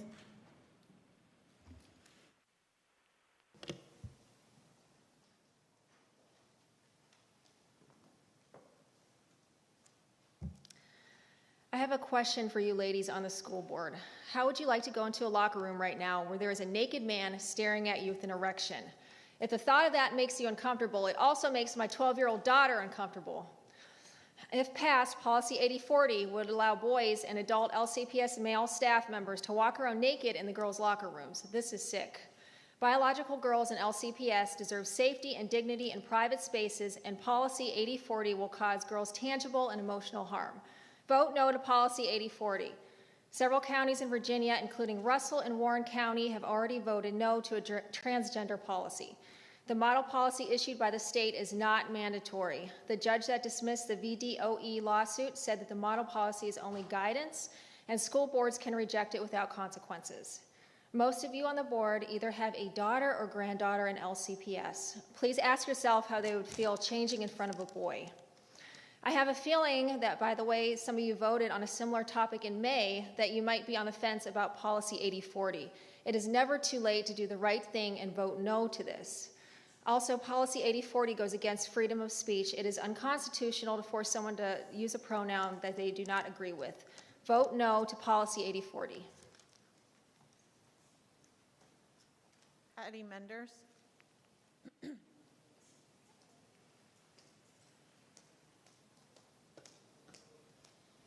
It is so nice to be in front of you without a mask. I'll start there. But what I'd like to know is, how did we get here? How do we get to the point where we're fighting about what we believe is best for our children? Please remember that these are our children, not your children. We voted for you to represent us as parents. We give our taxpayer money to you to wisely use to help our children. Masks. Can't you make it optional? Can't you give the permission to each parent to choose what they feel is best for their child? The transgender policy. You want these transgender students, which is roughly 0.38% of the entire student body, to use the opposite sex bathrooms and play sports with the opposite gender. What about the safety of those non-transgender girls? What about the 81,000 students that are not transgender? Protecting our children. Ms. Bartz, I don't see you here today, but you said and made it very clear in a videotaped meeting that it was not your responsibility to protect our children. How can you say such a thing? You're supposed to represent all children. You're supposed to protect every child. Culturally responsive training, diversity, equity, whatever you call it, it's components of critical race theory. That's exactly what it is, a theory.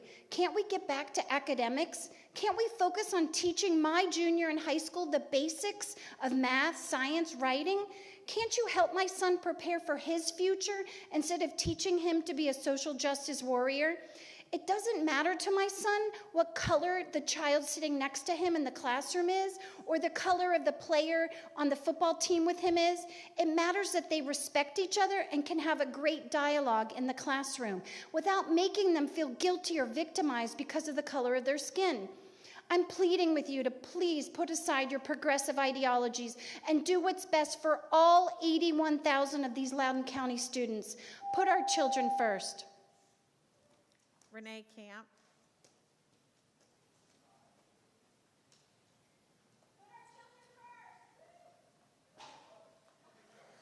I come in the name of Jesus, and I come to make some proclamations.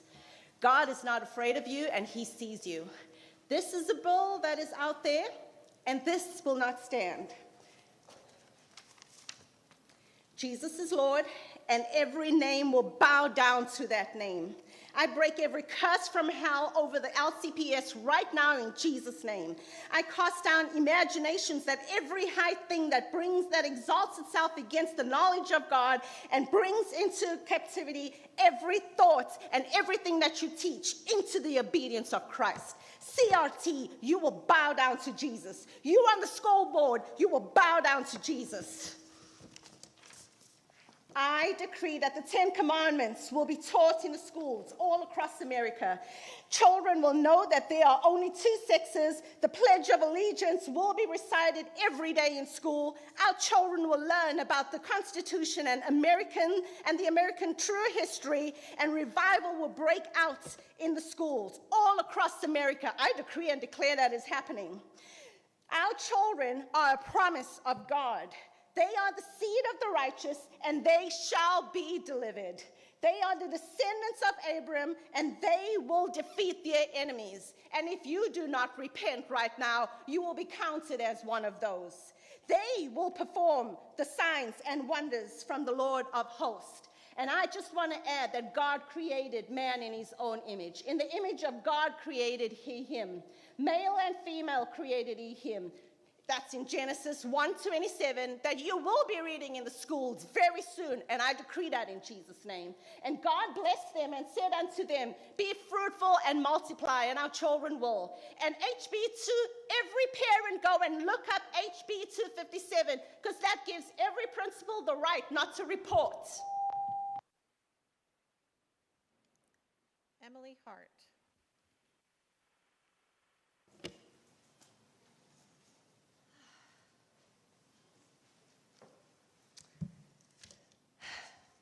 Good afternoon. My name is Emily Hart, and I'm a former K-12 LCPS student and a current LCPS substitute teacher. I've seen the classroom from both perspectives, and I'm here to speak about the detrimental effects of implementing policy 8040 regarding transgender students. There are other ways to prevent harassment and discrimination for individual students without implementing egregious system-wide policy changes. This new policy would coerce teachers to address students by their preferred pronouns with no exemptions with regard to the teacher's religious convictions or the biological accuracy of the student's request.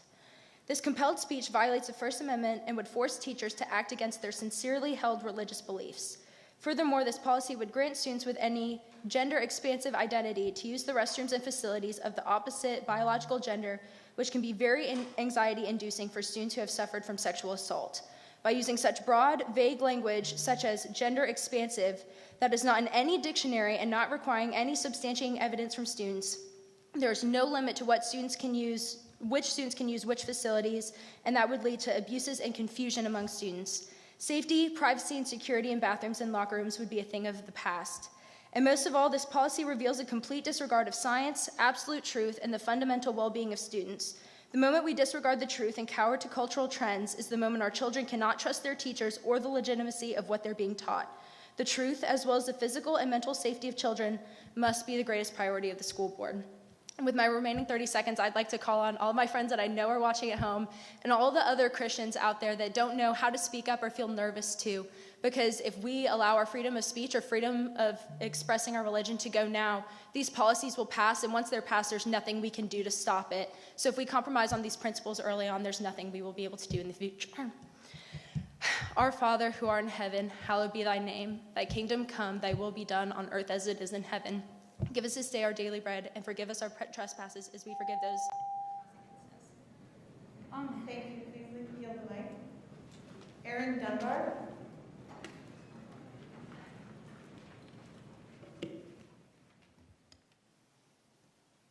Just like to say thank you for her for saying that prayer. That was nice. So I didn't make a speech tonight because honestly, I'm kind of just at the point where I'm tired of saying the same things to you and you just don't listen. One thing for sure I want to mention, though, I find it absolutely disgusting that you allowed the 47 virtuals that are at home go before those of us that were sitting out in the heat advisory and lightning outside. We all know why you did it, and it's disgusting. As far as the fact that some of the board members couldn't even bother to show up today, that kind of shows you what they think of the parents in this county as well. I'm not going to speak to Brenda and Scott, because I know you've proven to all of us you don't care what we have to say, and you've proven to all of us you don't care about our kids, because we beg for you to listen to us, and you just completely ignore us. I am speaking to John and Jeff, because the two of you are our last hope. You two are the ones that have proven to us over the last year, as we cried and begged and told you about our kids, told you how we are not okay with boys being in the girls' bathroom, that you're not comfortable with it too. I'm just asking you to please be louder, fight for us, because you're the only voices we have here at this point until we get rid of the rest of the board. But the two of you, please, are our hope. We want to hear from you. We're begging you to be firm on your beliefs and your stances for fighting the 80-40 and fighting the CRT. And just do what's right, please. Use your moral compass and fight for those of us that have been here speaking to you one-on-one for this whole time. Thank you. Alicia Brand.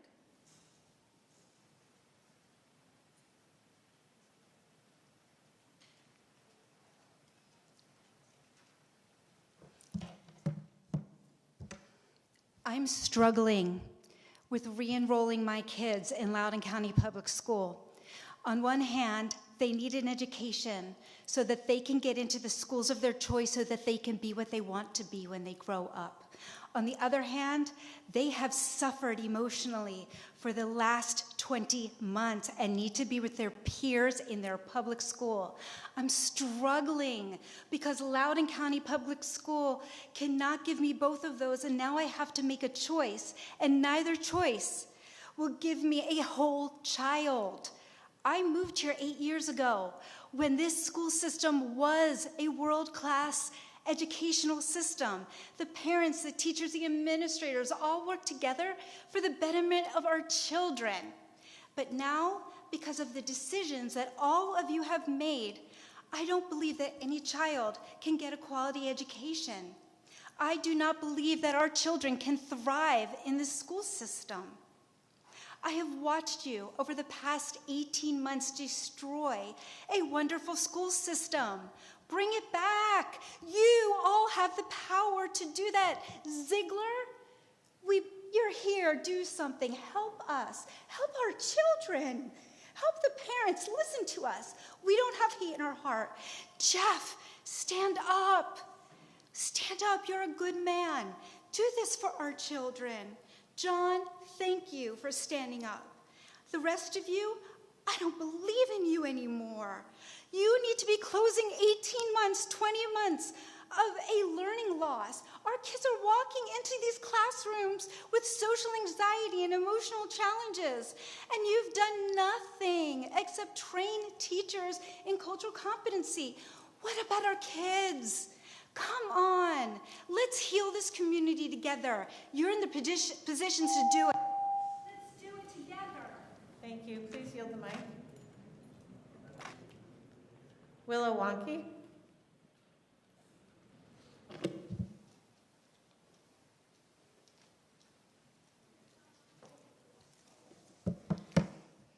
Hello, school board. I'm Willow Walkie, she, her, hers, board member of both the Transgender Education Association of Greater Washington and FCPS Pride. I'm a transgender woman, and I facilitate a group for parents of trans and non-binary teens and tweens that focuses on Loudoun County. First, I want to say that I hope that all of us are here because we love and want what is best for our kids. We want to keep kids safe from harm. For a trans kid, harm comes in a lot of forms. It comes from people not listening to them as they do one of the most difficult tasks I can imagine for a child, because I had to do it. Challenge your parents and other assumptions about you. Harm comes when a teacher or authority figure doesn't respect their gender. Harm comes when a child is afraid to talk to their family for fear of losing their family's love, so they talk to a teacher who then outs them to the family.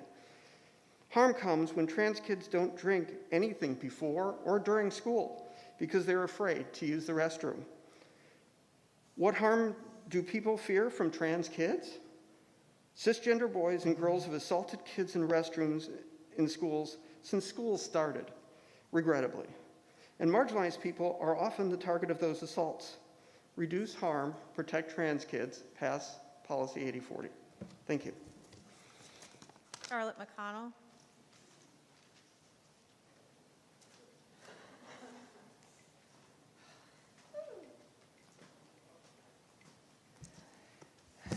Good evening. My name is Charlotte McConnell, and I am a parent of 2 LCPS students, and I live in Loudoun County. I am no stranger to this school board room. I came into this room December 2016, and there were over 100 people here to speak about Dr. Brewer and adding gender identity and sexual orientation to our non-discrimination policy.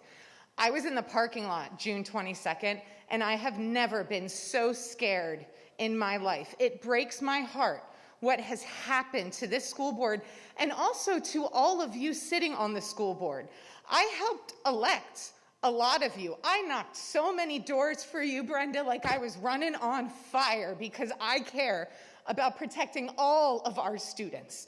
And the fact that someone would threaten my friend Atusa's life makes me absolutely sick. So I'm here to ask you to support 8040. Vote for that policy, because when we protect trans students, gender nonconforming students, and students of color, we protect all students. You are being told lies that really disgust me and dehumanize people like me, because I am gender nonconforming and I am queer. And I was also sexually abused multiple times throughout my childhood, and they were all straight men, white men, who did that to me. And as a steward of children facilitator, I know that 1 in 10 children will be sexually abused by their 18th birthday. 90% know their abuser. So what we need to do is break the silence and actually talk about sexual identity, because really, this is a wonderful book. We all need to calm down. Gender and sexuality is fluid. We shouldn't force people to feel like they have to conform into boxes, but we have to do that because otherwise we don't force people into boxes, but kids are so scared right now. Please send a message that you support. Vote yes for 8040. Thank you. Michael Rivera.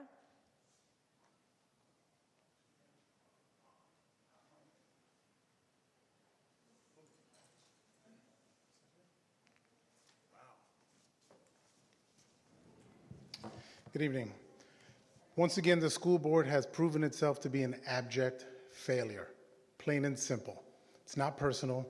You have failed us. The most recent rule restricting attendance to the public comment period is an example of that. You went off into your little hole like a bunch of scared little beavers and made some rules and then came back and forced them upon us. I know the game. You're playing the legal game. You have lawyers. They tell you what you can do. You push it right up to the line. And the lawyer says, don't do that. And so now, as parents, we have to figure out, how do we get ourselves a circus of lawyers to combat our own elected school board? This is a sad state of affairs. It's pathetic. You should all be ashamed of yourself, and especially in absentia Beth Bartz, that even after she got caught, she continued to be a deviant and propose her own leftist, radical ideology, and then she proceeded to lie to the police. So that's fine. You all have to live with it. Just some facts about transgender kids. I couldn't find any in the school system, but let's look at the statewide facts. 0.4% of people in Virginia are transgendered. So 81,000 kids in LCPS, that makes about 325 kids that are transgendered. I'm gonna be generous. Some people said it was 30-something. So we're turning the entire school system upside down for 325 kids, and we never had a conversation or a discussion about how to do that and satisfy all parties involved. It is a fact that already a man has gone into a woman's bathroom and was erect, and kids were there. It happened in California, and everyone just chooses to ignore it. So it's gonna happen, it will happen, it has happened. I wish the school board would grow a spine and act like the elected officials they're supposed to be. Monica Gill.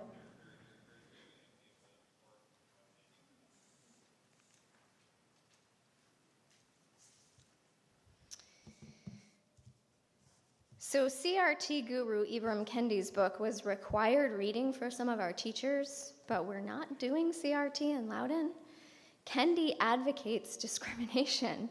He says the only remedy to discrimination is more discrimination.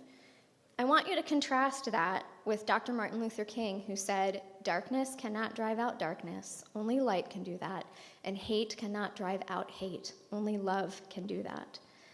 Discrimination cannot drive out discrimination.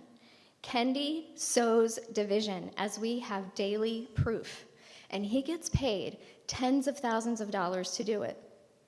While Martin Luther King Jr. gave us the blueprint for unity, and he was the one who paid for it with his life. His Christian teachings, to love your neighbor, to love your enemy, those will succeed where your equity policies are going to fail every time. In 26 years of teaching, I have never, and I teach AP government and I teach US history, I have never been afraid to deal with issues of racism or injustice in our history, not once. It gives me the opportunity to point to America's moral compass, which we have used time and time again to right those wrongs. So it is not that teachers like myself, and there are more of us than you think, or the parents who stand behind me don't want to teach about racism. It's that we don't want our kids taught through this distorted lens of race. We want them taught the MLK way, where the most important thing about an individual is who they are and not what they look like. In addition, if you pass policy 8040, it's not going to be just about Tanner Cross anymore. Christian teachers like myself are going to be compelled to say things that they don't believe. I've had transgender kids in the past. We have loved and respected each other, and that can go on without having to compel others to bow down. Carrie Michonne.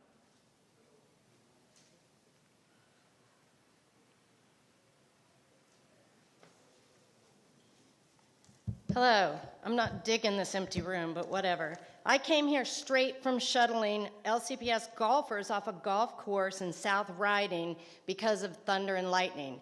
I came straight here from that. I came here late because of that. To safety. That's not where I find LCPS. Should I clap now? This school board and Superintendent Ziegler have only contempt for the students and families keeping example. It's a thunderstorm outside, and we're standing out in it to wait to come in. And you're in here in the air conditioning. How dare you try and shut down our voices? LCPS's foray into the social justice realm finds you dumbing down academics, killing Title IX, destroying mental health, and promoting sexual abuse, all of which is a million miles from equity. One example, how on earth are you pulling accelerated math in middle school this year? Starting this year. How? Why? Because you are completely failing our vulnerable communities, telling them they aren't good enough to succeed, so instead you plan to trap them in mediocrity. Instead of spending millions of dollars on your so-called equity, AKA divisive training, why don't porn books and administration pat on the backs for sitting in your basements through the pandemic? Why don't you put that money into the 20% of the schools that are now reading below baseline so everyone has a chance to succeed? Success breeds confidence to build rockets, discover cures from cancer, and become master electricians, whatever the student chooses. LCPS once had the reputation of being one of the best school systems in the United States. Now we are just headlines for stupidity. Take a cue from Cuomo: resign or raise the friggin' bar. Ken Wright. Ken Wright.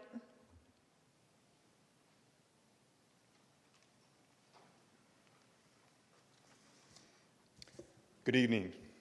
We having fun yet? Smile. Remember, God loves you. And it is every teacher's duty to love their students and to tell them the truth. Some people are defending policy 8040 because state law requires a new policy. But there's something else that the state law requires that you are ignoring: evidence. The law says schools have to adopt policies that reflect evidence-based best practices. The evidence is against the policy. The evidence is that the majority of children with gender dysphoria will stop believing they are another gender without any medical treatment. In fact, I shared a study with you via email where 94% of all children suffering from gender dysphoria will grow out of it, their term, not mine, by the age of 18. But this policy forces everyone to ignore the evidence and to treat every child who expresses a non-biological gender identity as transgendered. Accepted medical standards also require that gender dysphoria to last more than 6 months before making an actual diagnosis.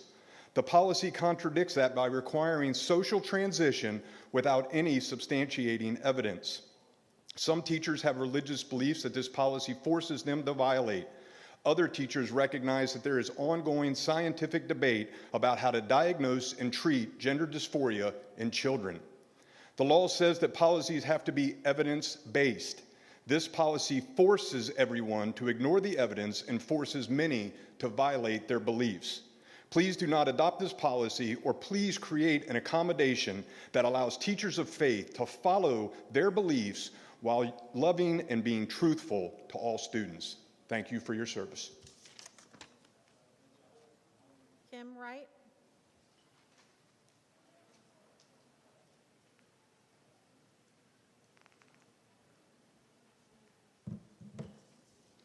Hi there.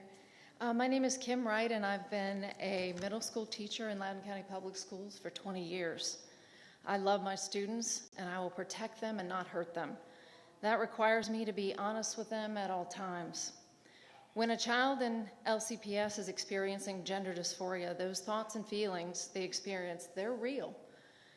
That child deserves loving support and care. The truth, according to every reliable study we have, is that most children who experience gender dysphoria will stop believing that they are another gender over time.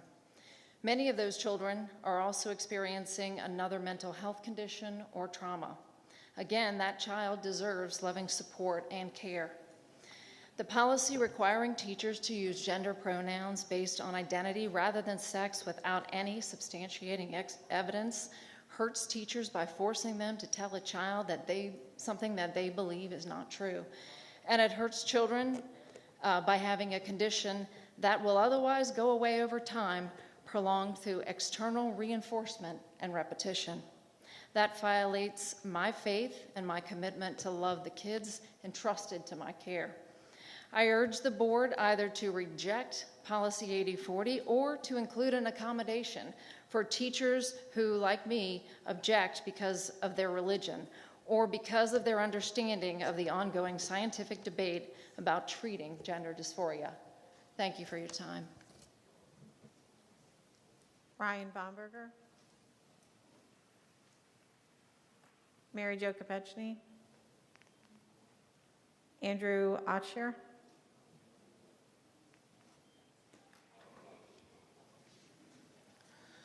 Hello, I stand before you now as a former student of LCPS. With these 2 minutes, I have 3 points to share with you.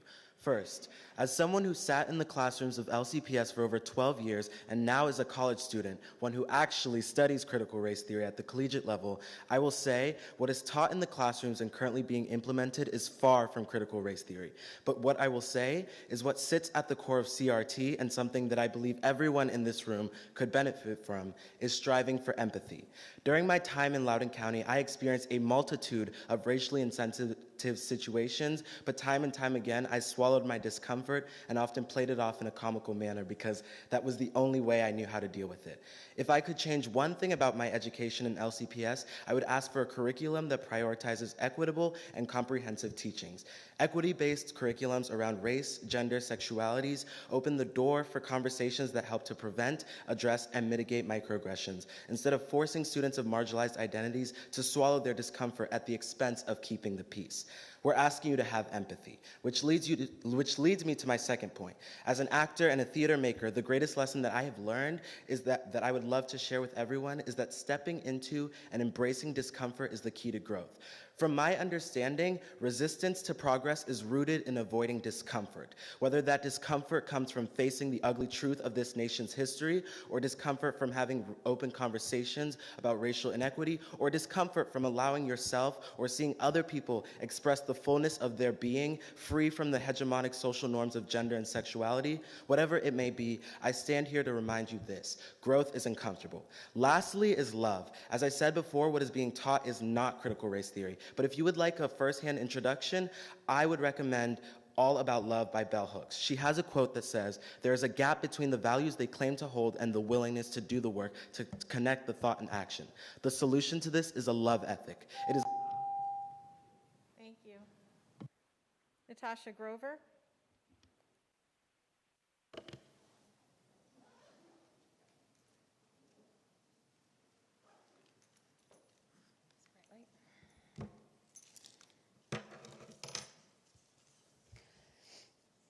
You all are exhausting.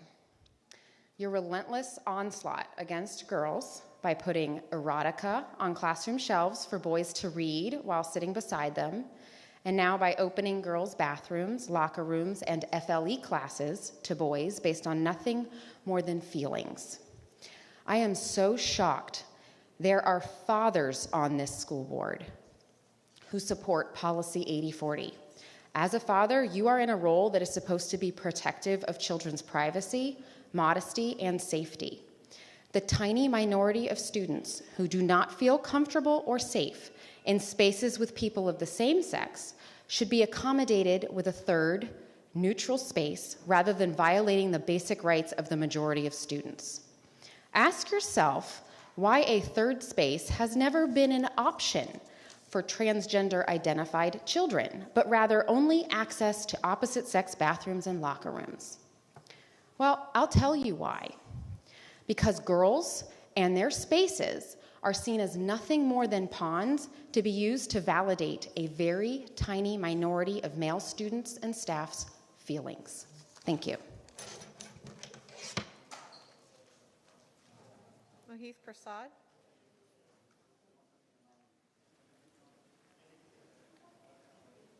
Kara Dansky.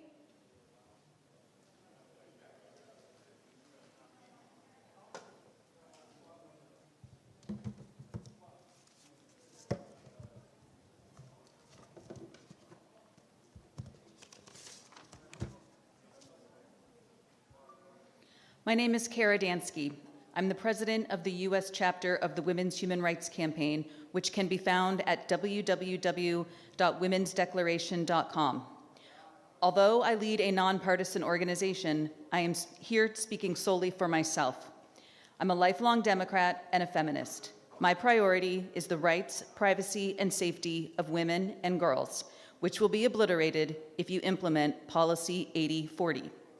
LCPS claims to be committed to providing an equitable, safe, and inclusive learning environment for all students.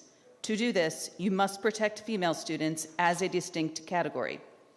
All across the country, female prisoners are being forced to share locked prison cells with male prisoners, including convicted sex offenders, on the basis of the male prisoner's so-called gender identity because of policies like 8040.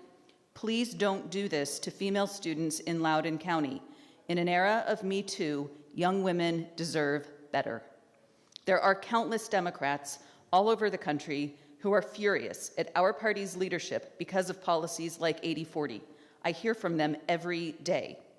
Consider especially the impacts on young lesbians. Consider how horrible it must be for teenage same-sex attracted girls to be told that, quote, some girls have penises. As a Democrat and a feminist who fights to protect women's sex-based rights, I am imploring the members of this board to vote no on policy 80-40. Thank you.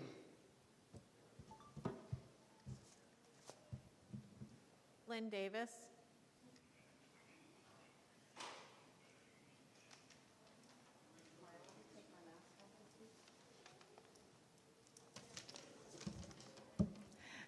Good evening. My name is Lynn Davis, and I moved to Loudoun County in August of 1989.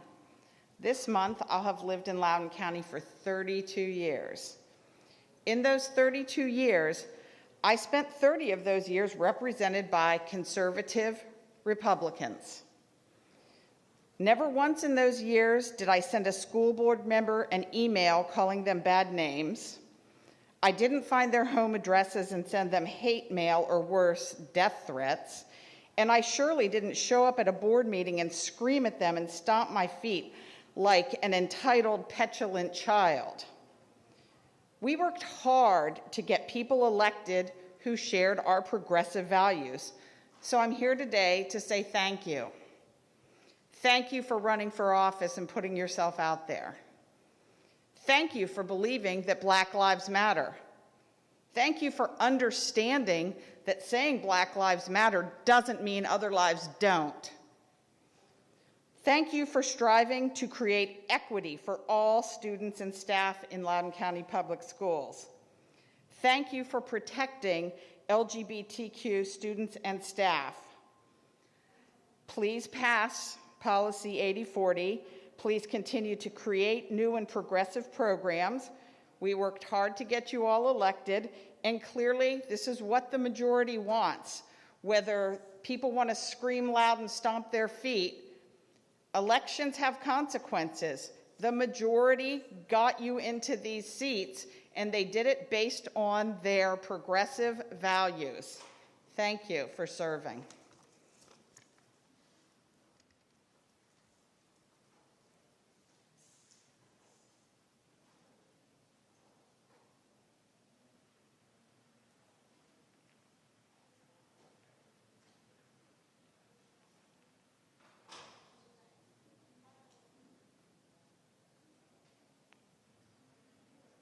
I just want to make an announcement and to inform the board that because of the storm that is currently happening, that we're going to continue with the group that is in the building right now, but allow those outside to take shelter in their cars during the storm. So once we're through this group, we will take a short recess until the storm clears. Thank you.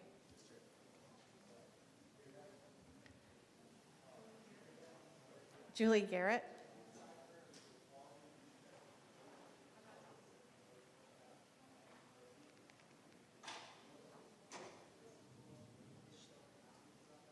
Elizabeth Perrin.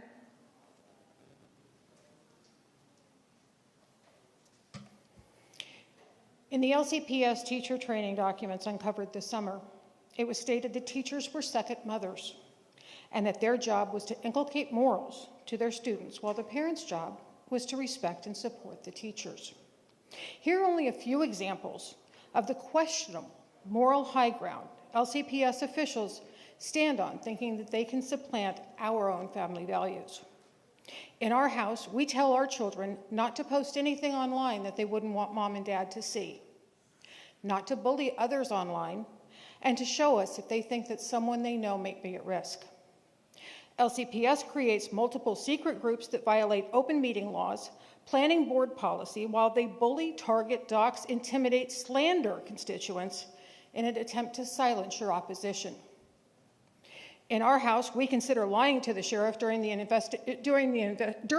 investigation of a crime obstruction of justice. LCPS board member Beth Bartz tells the sheriff that she posted a call to action and walked away from her Facebook page. We have the documents to show that you were indeed online the same night after you issued your initial call to target parents, along with your police statement. Tick-tock, Ms. Bartz. In our house, we consider a lie of omission failure to tell the truth. We do not play word games and say that we're not doing one thing because you call it something else. We teach our children to work hard, to be proud of their accomplishments, to learn from their failures, to apologize if they hurt someone, and to treat others as they would wish to be treated. LCPS teaches that white children are oppressors, persons of color are oppressed, that Dr. Seuss and Mark Twain are offensive, but pornography violating their very own sexual harassment codes are acceptable in book clubs. I will proudly stand on my house rules. You will not co-parent with my children. Julia Weatherman. And can I ask staff to verify that Julie Garrett was not here? I know you were busy when I called her name. Sorry. Thank you. Thank you. Go ahead, Julia. Yes, hi. I just wanted to thank you on all the great things that you've done, except that, I can't really remember any of the good things. We moved here a few years back, and I thought that was just a great, perfect, wonderful, public school system. And right now, you just basically derailed my kids' lives. It's been horrible. All the job that you've done been horrible, and, it's shame on you. And I guess, bad reputations just spreads much faster than the good one. So my kids' grades went down significantly, and the mental and physical health went down, but, who cares? Just usual stuff, right? Since apparently it's not your job to take care of the public school kids, who cares? And, I'm just so thankful that you're bringing CRT into our lives and implement it into our schools because, it's fantastic. But maybe you should just get some more training and go to one of those countries, communistic countries like ex-Russia, ex-Soviet Union, ex-Yugoslavia, China, and just get some training right there. I came from Soviet Union. I was born there. Fantastic, just go there, grab your friendly transgender friends and just go there and teach them some racial values, maybe some multiculturalism, I don't know, bring some multicultural Crayola with you. I don't know. Do you know what kind of cultures they represent, those Crayola on your supply list? I don't know. So, you know what, I don't really want to discriminate any one of you. I would like to include you, and I would like to say that I equally dislike all of you. You all equally done a really bad job. And maybe it's a good time to change something. Maybe start right now.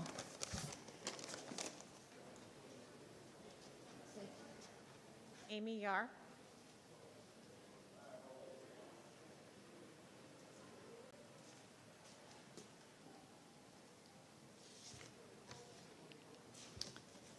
Well, we all here already know that the transgender policies will pass tonight, and that nothing I or anyone else says tonight is going to change that. But we all here also know that the policy package in place now largely meets the state's criteria, and that separate and specific policies are not even necessary. We all here know that these policies coming to vote tonight are nothing more than an opportunity for some of you to score big points within your political camps. Nothing more than a win at the cost of the kids that you are using. I hope at some point your conscience will consider the price of that win, a community that you have so callously and irresponsibly divided. Not one person here has emerged as a leader to unify and heal this community, not a single one of you. Tonight could be your night.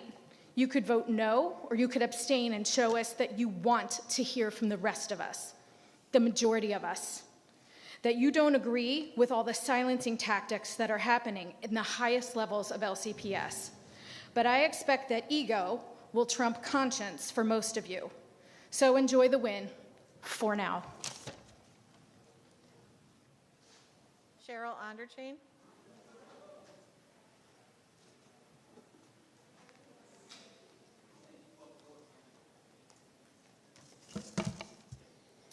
Good evening. I have to start with the fact that this board and administration continues to disgust and disappoint me. In fact, to the point that it's difficult to prioritize my long list of grievances with you.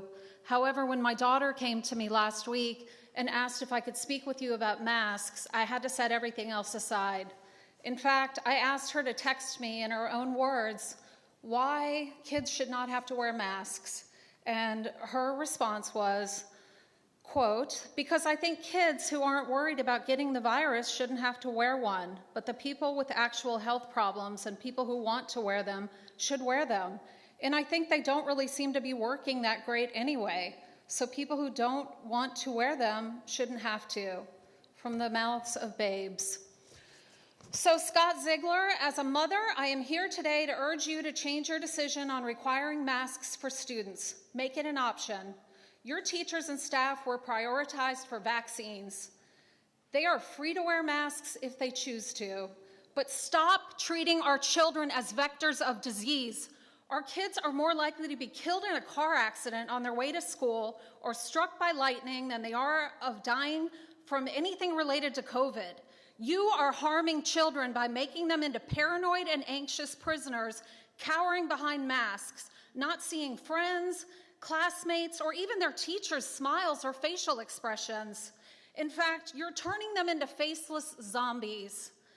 FOIA emails show that even your science Jesus, Fauci, has admitted that these masks do nothing to prevent the spread of a respiratory virus. Let's end the charade. Parents deserve to decide what is right for their children, not you, not the CDC. This isn't a nanny state, and we do not co-parent with this school board. Unmask our kids.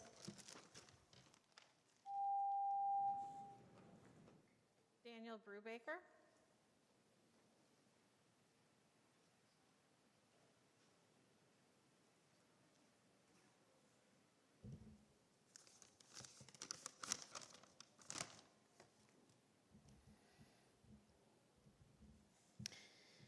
This public comment format and the statement on your website explaining it is nonsense. It's a political stunt. I know it, you all know it, and the world needs to know it.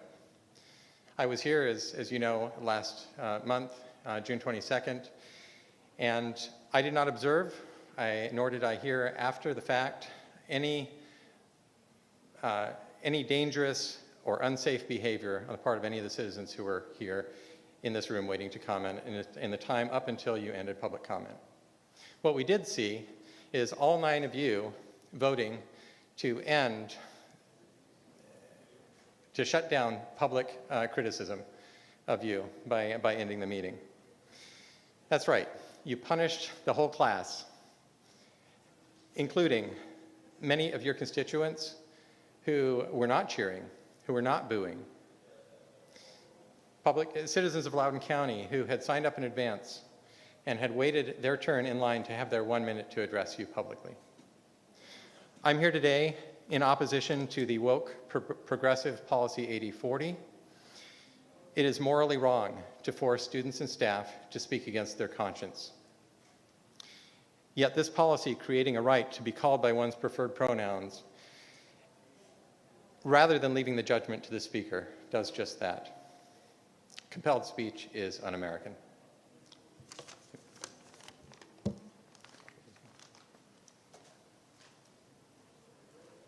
Chantel Cooper.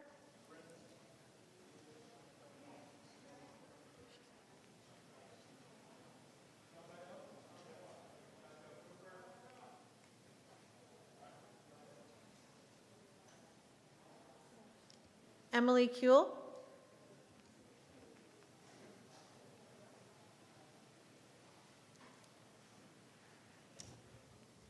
Good afternoon. My name is Emily Kuehl. I am a proud mother of a 17-year-old transgender here in Loudoun County Schools. I am speaking on his behalf because he doesn't have a voice right now. My son deserves the same rights as any other child in Loudoun County. It saddens me to see that there are teachers not willing to support my child based on their beliefs. My son is a child from God. He is not a mistake. Please, I fully would want you all to support the 80-40 to protect him and every other child that's here in Loudoun County. Thank you. Guy Goddard.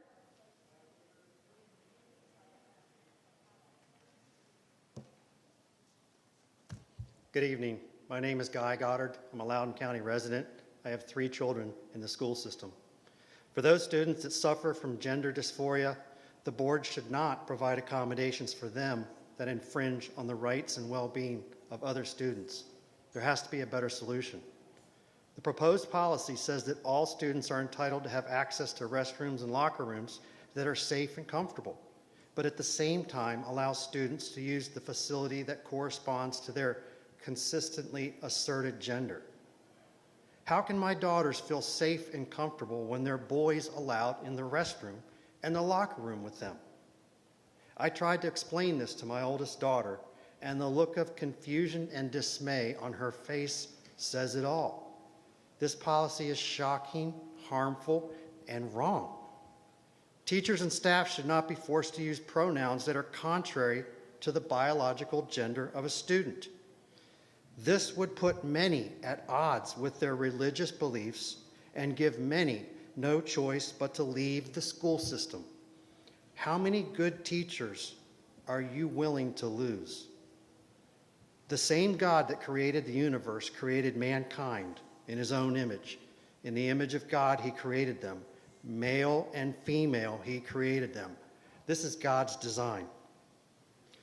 Lord God, I pray that you would touch the hearts and minds of those on this school board. I pray that they would not bow down to the demands of the minority and the wayward direction of our culture, but instead would implement policy that protects, educates, and allows our students to reach their full potential. Thank you. Hunt McMahon.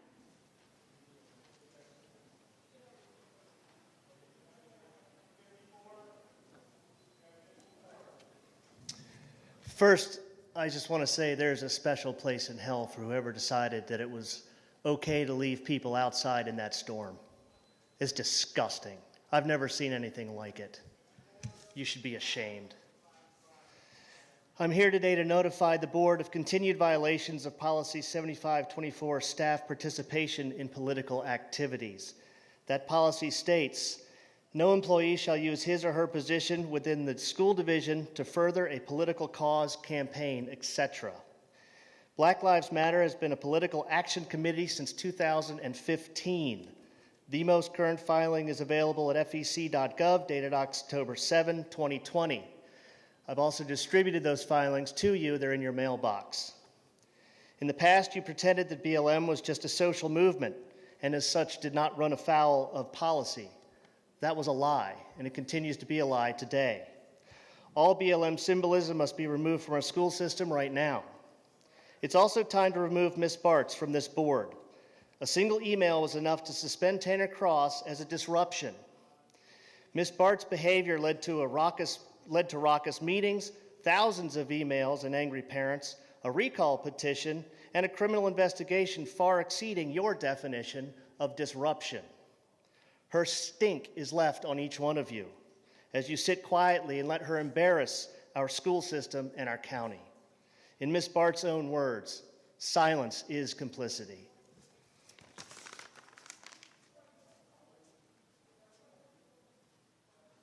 Christine Wood.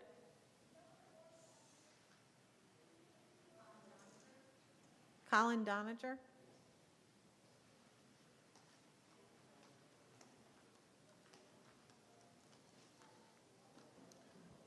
Good evening.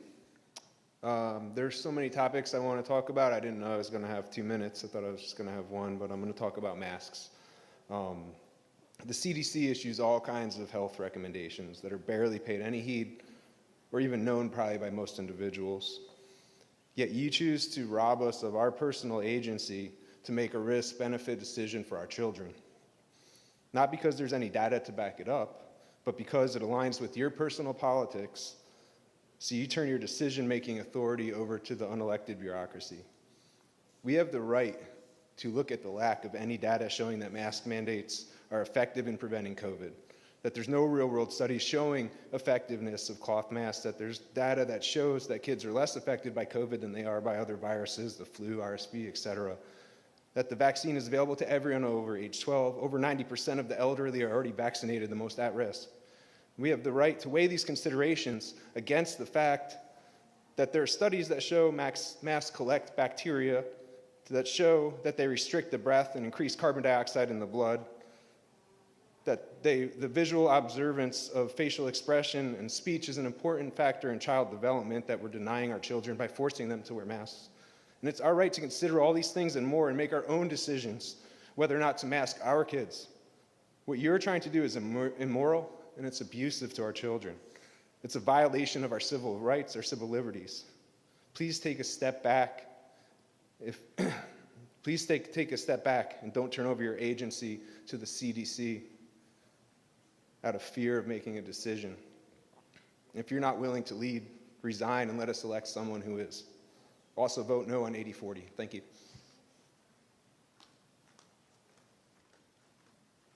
Beverly McCauley.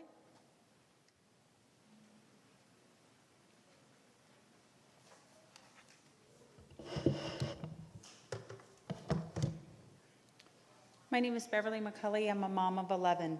I stand before you as a parent who is perplexed, infuriated, and disgusted with what this board is attempting to do to our children.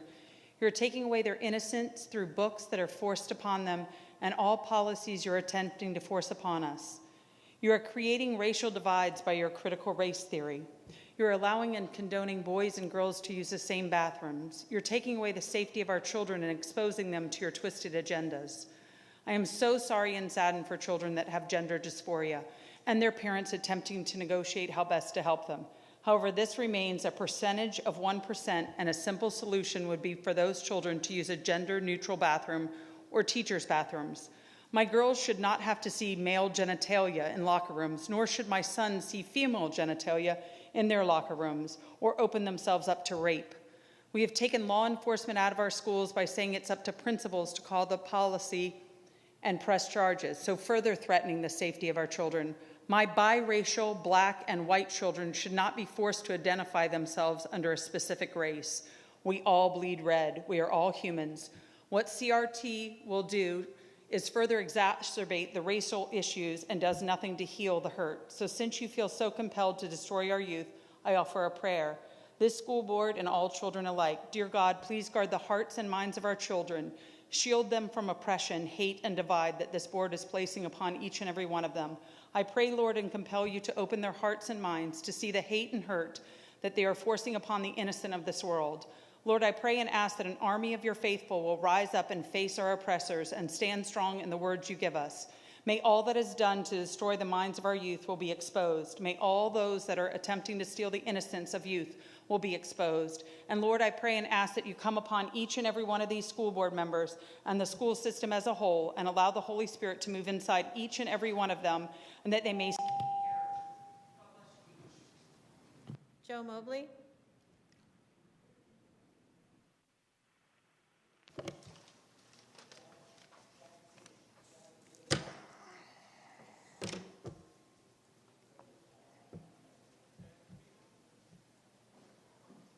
Go ahead, the timer starts when you start talking. Yep, please start my time.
You all have wasted enough of our time, so it's nice to get to return the favor. If you find the school board, let them know that Joe Mobley would like to speak to them. Thank you. Chad King. Jessica Mendez.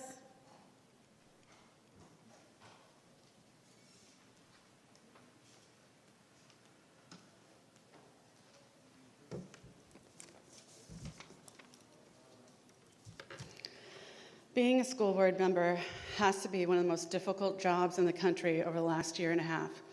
Parents recognize that challenge, but you failed to rise to the occasion and only made it worse.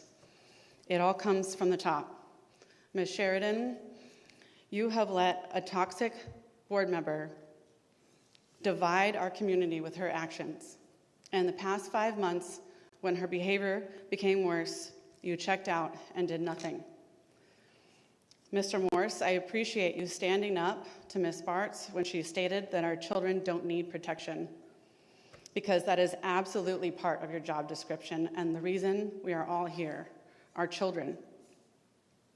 We are not the bad guys.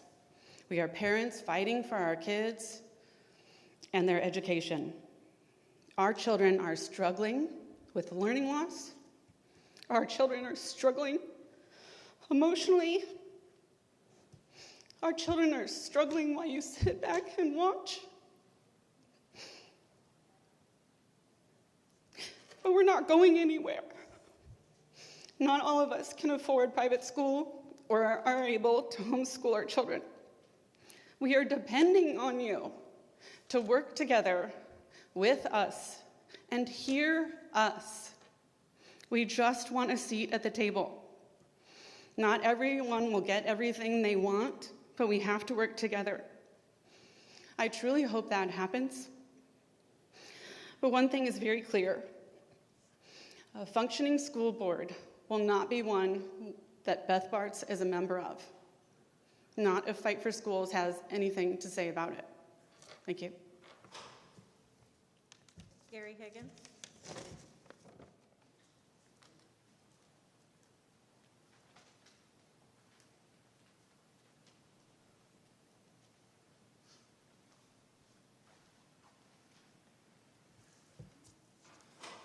Good afternoon. My name's Gary Higgins. I live in the Catoctin District.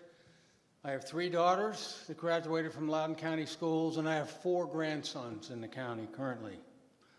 I also served on this board for 4 years, and I served on the Board of Supervisors for 8 years, so I have been in your seats. You all normally like to talk about following the science, so I thought I'd share a little biology with you today. There are 2 chromosomes to determine a person's sex and gender. They are the X and Y chromosomes. If you have 2 X's, you are a female. If you have an X and a Y, you are a male. The fact that I may feel differently does not change who or what I am. I have 3 daughters who are in Loudoun County Public Schools, and they were all athletes. Men participating in women's sports is absolutely absurd. It is unfair. It will undo all of the good that has been done by Title IX over the years, and it will ultimately lead to the end of women's competitive sports. Now, you might ask yourself, where did I get all this xenophobic nonsense? I got it from the NIH website, genome.gov. You might go there and see for yourself. And I know that you all normally don't like to talk about religion, but it's interesting that the science intersects with Genesis 5:2. Genesis 5:2 said God created them male and female, and he blessed them, and he called them humans. The NIH website goes on to say that the Y chromosome of every living man is related to a single male ancestor who lived about 100,000 years ago. As an aside, that genetic information throws out all the arguments for CRT, because there is only one race, the human race. In your deliberations, please follow the science. And remember that how I feel does not determine who or what I am. Thank you very much.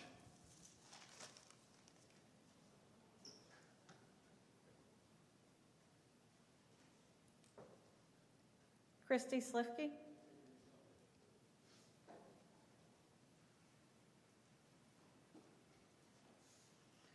Good afternoon, or good evening, I guess, at this point. Thank you for letting me speak. I didn't come with any prepared remarks. I just wanted to come in and say thank you for the work you have done in the last year and a half. We've heard the words unprecedented way too many times, so I'm not going to say that. But thank you. And I guess in response to so many people that have been here sharing their opinions, I would just like to remind everyone that you are here representing a wide variety of children and families, and we don't all look like one another, and we don't all have the same beliefs, and we don't all have the same heritage. But thank you for making decisions in the best interest of our children.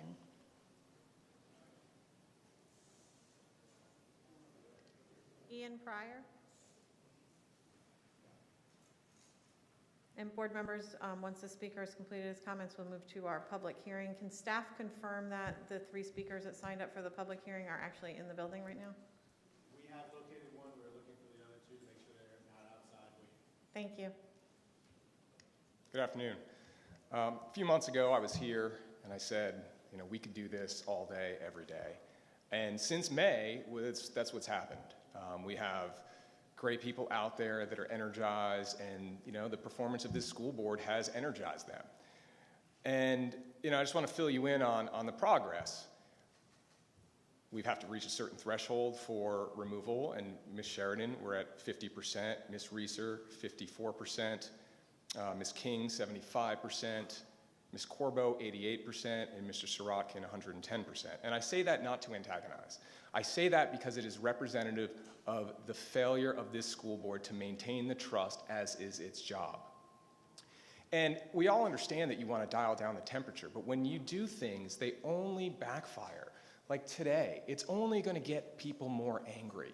Or when you say that this is some cynical ploy to win elections, it's disrespectful to the parents that are out there working on this. And when you say we're engaged in dog whistle politics, it only makes it worse.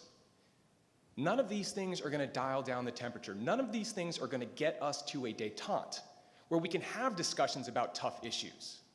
So the question is, whether you're Democrat, Republican, whether your motivations are to make the smart political decisions or to do the right thing, whether you're subject to a recall, removal petition or not, somebody has to step up and do the right thing.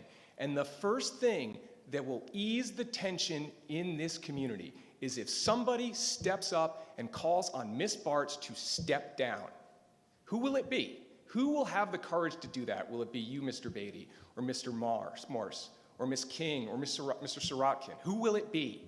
That is how you repair the community. You have a toxic school board member that has harassed, plotted, and destroyed this community. Call on her to step down, and you will see a different temperature. Board members, at this time, it is 6:30, and we will move to our public hearing. The Support Services Proposed Secondary School Attendance Zone. This is an abbreviated process, and I'm hoping our speakers are actually in the building. Chair Sheridan, the last speaker, Linda Hunter, is here. We are still making sure that Zachary Adams and Tamara Nielsen are not waiting in the parking lot. So if we may go out of order while we try to track them and make sure they're not outside waiting. Absolutely, thank you. So we'll call Linda Hunter.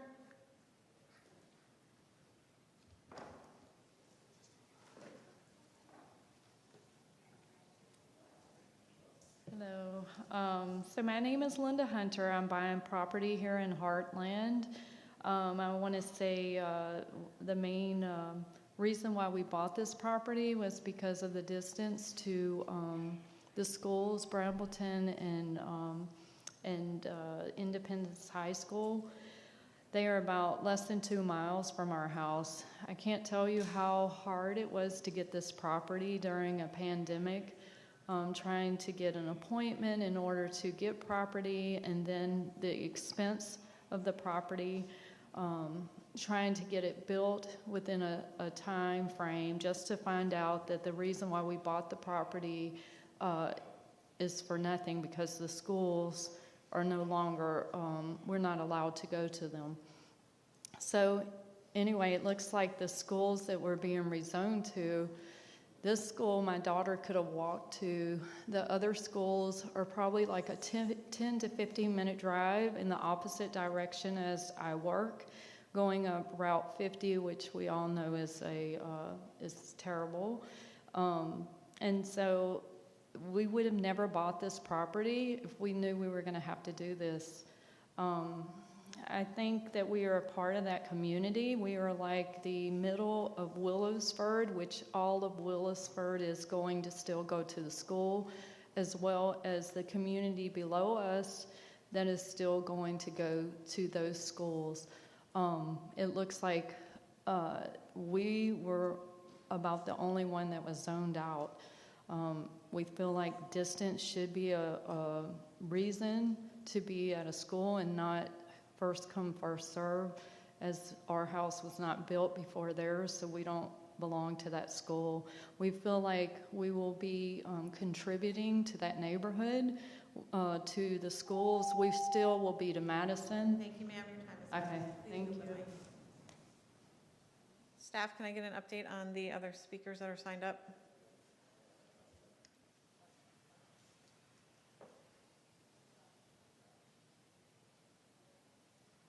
We've not been able to locate either of the remaining speakers. Thank you. And can I also get a weather update? It's still raining and somewhat dark. Haven't seen lightning for a few minutes. We do have a number of individuals waiting in the vestibule that could be queued up. Okay. At this time, we are going to take a short recess, and we'll be back at 7 p.m. So if you could, and I just wanted to alert the board that the other speakers that signed up for the public hearing are also signed up for public comment, so hopefully we'll have them in the lineup when we get back. So at this time, we'll stand in recess until 7 p.m. Thank you.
Ben ran one, and he had no phone cables, so he ran across there.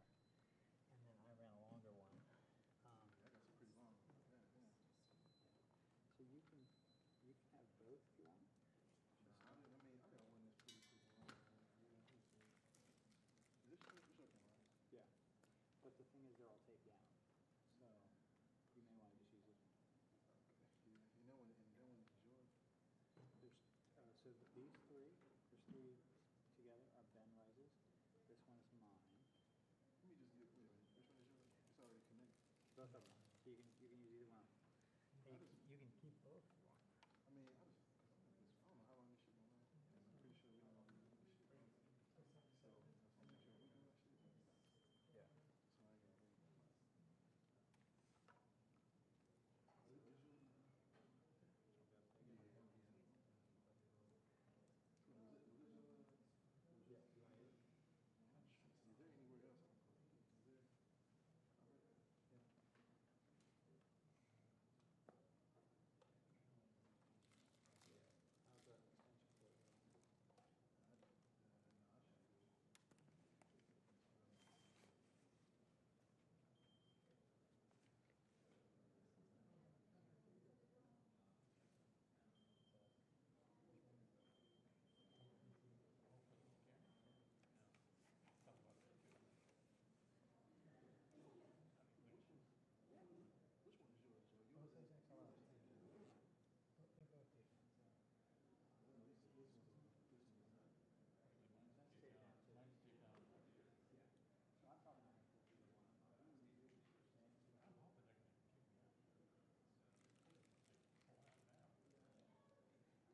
Which one is yours, Joe?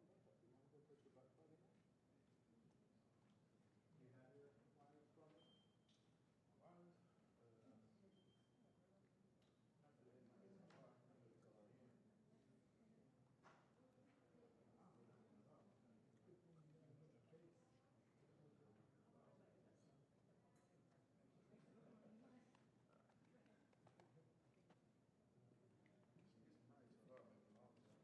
Did they wrap up that over here? That's a lot of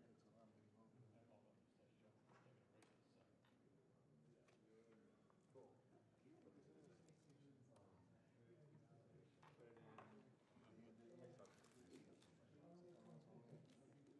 I don't need to be taken down, so it's just grab. Well, I mean, Wade is the guy that's kind of overseeing everything. Did you meet Wade? Yeah, I did. I met him a while ago. Maybe I stayed away with it. Not live, but I'm like working like a split shift. Yeah.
Which I knew was so you was here this morning?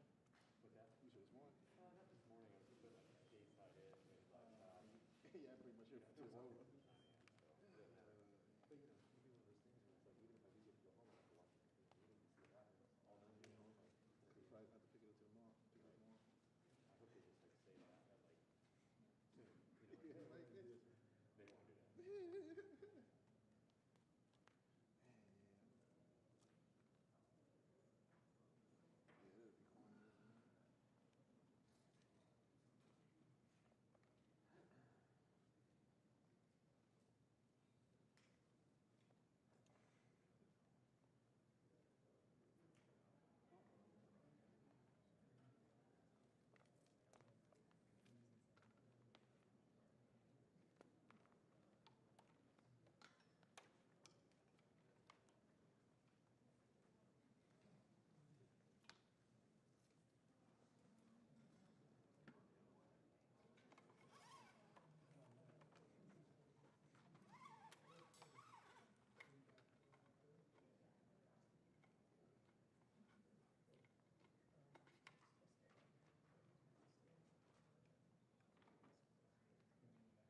Hey, board members, we're back from our break and we're ready to go back to our list of public commenters, and we'll start up again with Donna Wadowski.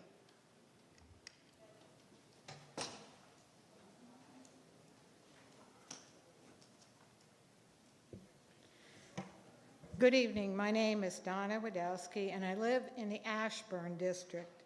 I don't have a teaching background, but I do have a federal law enforcement one.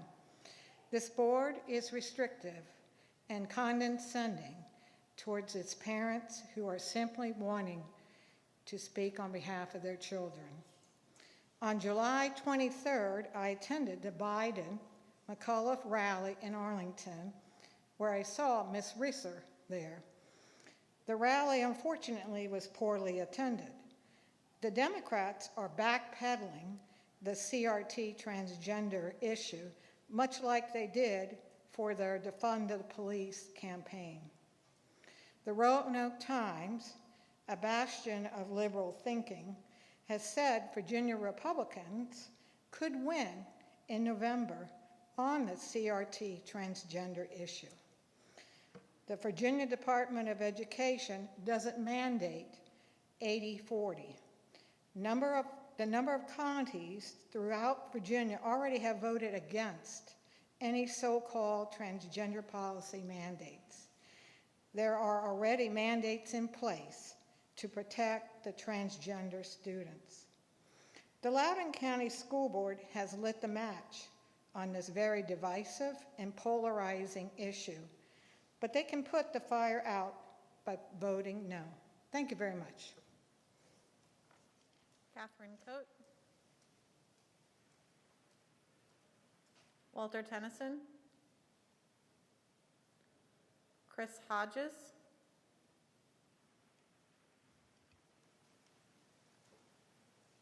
I feel like I'm on Shark Tank. I got to tell you, I came here tonight and I was kind of depressed because I thought ill thoughts about the school system and the school board. But I was standing in line with a teacher, and I was asking her, and she was fantastic, and I was asking her questions, simple questions, but sincere questions, and it really helped me. It helped me feel better about things. But that gets to my point why I'm here tonight. Dr. Ziegler, members of the board, your equity plan may be a very good one. I don't know, but I have a lot of questions. And my strong suggestion to you, I'm coming here with a suggestion, is to have more two-way conversations.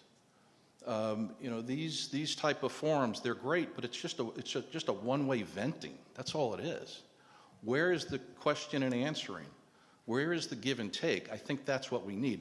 So I was talking to Kelly in line, and I said, Kelly, one of the things that I've heard, I said one of the titles of the training, it said CRT, that's critical race theory. She said, no, that's, culturally responsive training. I said, I had no idea. That's the type of misinformation, if there was question and answering, if there was give and take, that could get out to the public. I thought it was critical race theory. I also heard that what we're going to do in terms of equity is to apportion kids based on their race in class. The person who said that was serious. And I mentioned that to Kelly. She said, of course not. So, that's my message tonight. I think that you need a forum where there's question and answering. Dr. Ziegler, you have a degree in educational leadership. I attended Annapolis. Mr. Morse, you were a naval officer, a SWO, by the way. Great job. We know that leadership is about communication, and I think we need more of it. Thank you. Samuel Hamblin.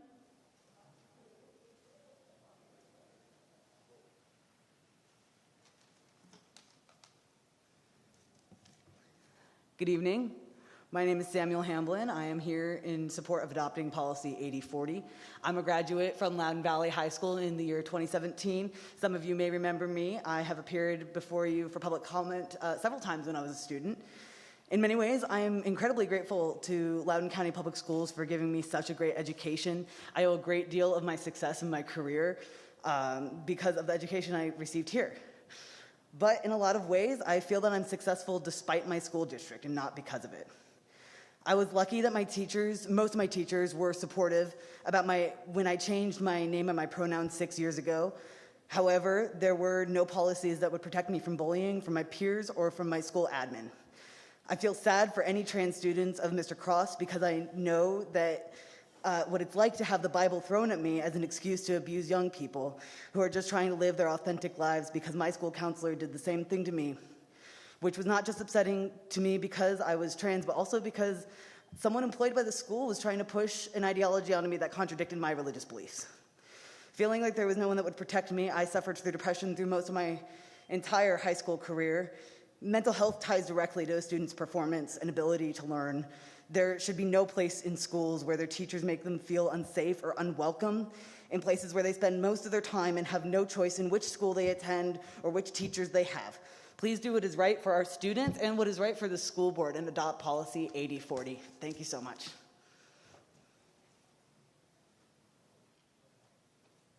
Kelly Ferris.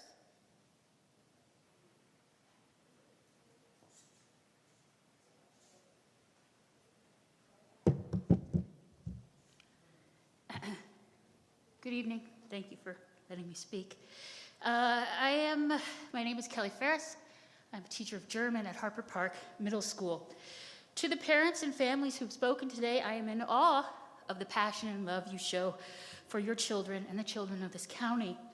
I'm equally appalled at the abuse and hatred many of these same families are directing towards children and staff who are in the LGBTQ community, like myself. As a non-binary teacher, I made a video about my personal pronouns for my school in June to celebrate Pride Month. The day after it was shown, I received emails from 4 students and visits from countless other students and staff sharing their own identity and membership, as it were, to the LGBT community. I also received, and am still receiving, online threats to my safety, to my life. I have been outed internationally on Fox News. Doesn't bother me, I'm sure who I am. My pronouns are they, them.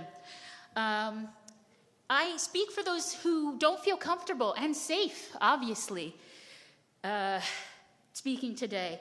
What people say when they say, I'm not going to use your pronouns, I'm not going to support this, you're creating a hostile environment for the children that are hiding in our schools, those 20%, 10 to 20% students who are going through the same thing and experience I went through 30, 40 years ago. Depression, suicide attempts, self-harm, all caused by how some of you and your families treat children in our schools and in our communities. My pronouns video was in no way about my sexuality. That video was for those kids and staff who do not feel safe anywhere because of you. Since June, the harassment has continued. I've been called a pedophile, a groomer, an idiot, crazy, you name it. I am none of those things. What I am is an internationally recognized entity. Thank you. Please yield the mic. Brian Davison.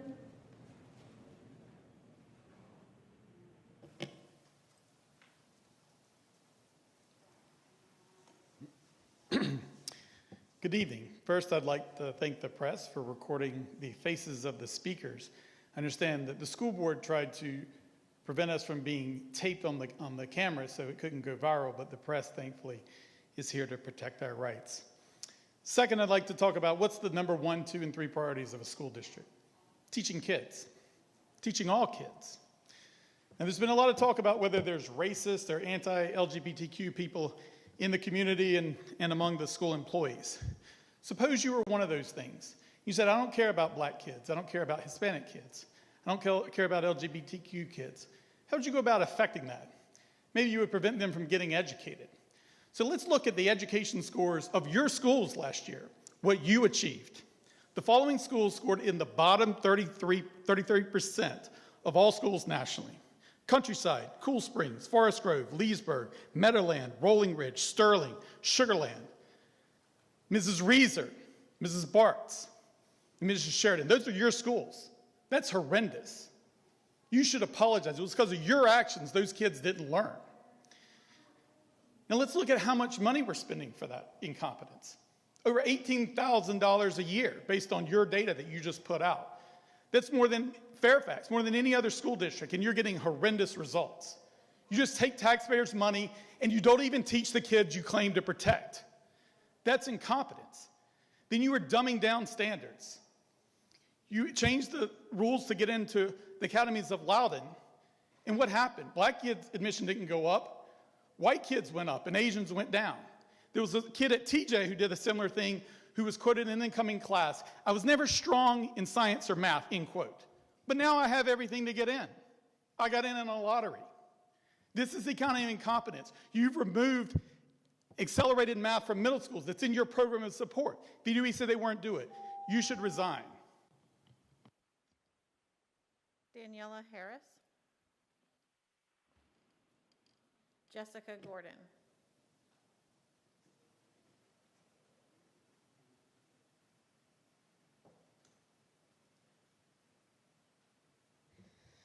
Hello, my name is Jessica Gordon, and this is my third school board meeting I've attended. I want to thank all the white Christians that did not attack me this meeting. I appreciate it.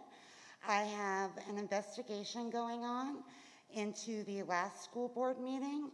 I just wanted to say to Mr. Ziegler, I really wish you would have emailed me back when I emailed you as a concerned parent and told you that I was assaulted at this school. And Mr. Byrd, I really wish that when a parent that actually goes to your school is assaulted on your property, that you help assist that parent, not try to obstruct justice. I support 1080. I'm not going anywhere. I just moved to this county 3 years ago and helped flip this school board. I support you 110%. I ask that you support your parents, all of them. Thank you. Laura Herjai-Kenny.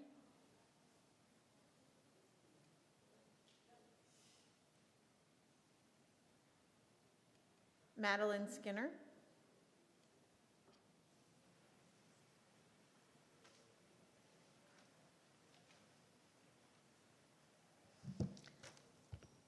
Hello.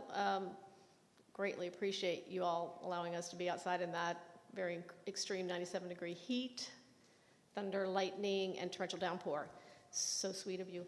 It's very surprising that you all are actually allowing us to speak today, so I guess I should be grateful. So before you attempt to silence us again, let me express my complete disgust with every facet of your hidden agendas, attempts to silence those who do not agree with your Marxist practices, and the complete disregard for students of all ages, of whom many have already been negatively impacted by your extreme COVID lockdowns, racist identity politics, and gender policies.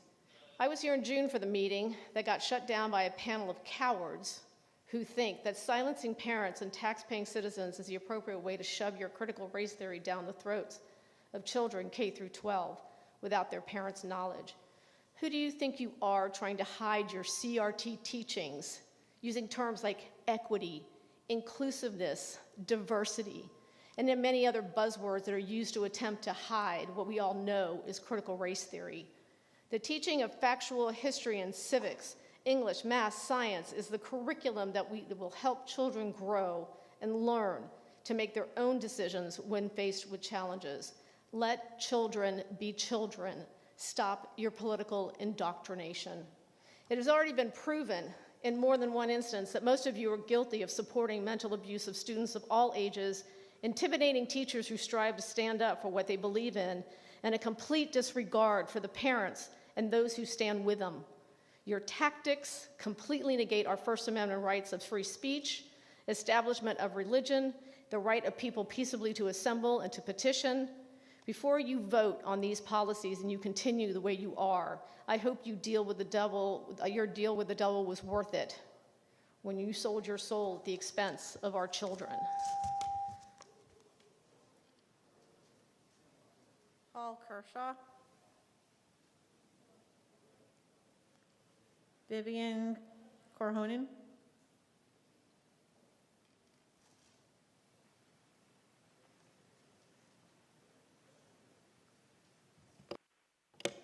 Hi, good evening.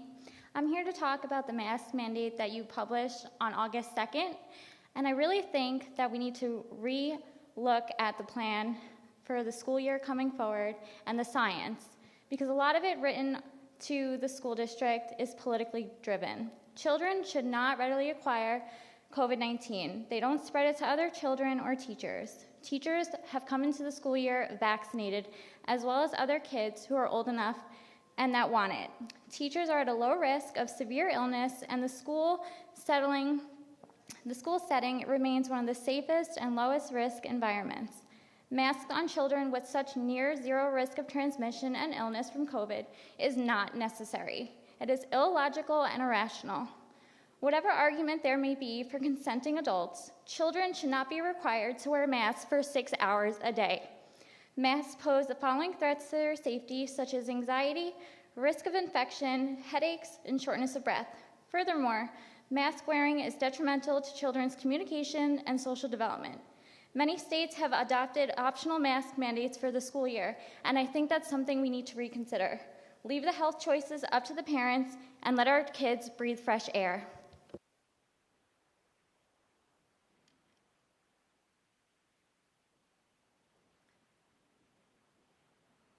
Ayala Sherbo. Erin Roselle Poe.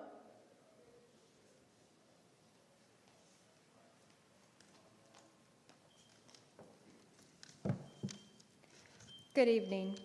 What I have to say tonight may not be as glamorous as some of the other speakers you've had, but it's just as important, so I'm here to remind you of that. 18 months ago, I advocated to open our schools back up. I advocated for education, specifically for SPED students, specifically for my children. May I remind you all of the Rehabilitation Act of 1973, or FAPE, Free and Appropriate Public Education. This school board continues to make decisions that pertains to everything but education. You are consumed with these political agendas that you have forgotten what matters most, providing quality education to every one of our children. Yes, a lot of children have suffered through this. However, let me tell you, your SPED community has barely stayed above water.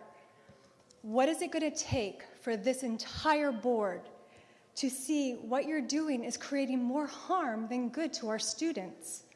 Over the course of the past 2 years, you have failed thousands of children who will now spend endless hours and years catching up academically and emotionally. It is time for this entire board to put your political agendas on hold and put your focus back into education where it belongs. Thank you. Brandon Michonne.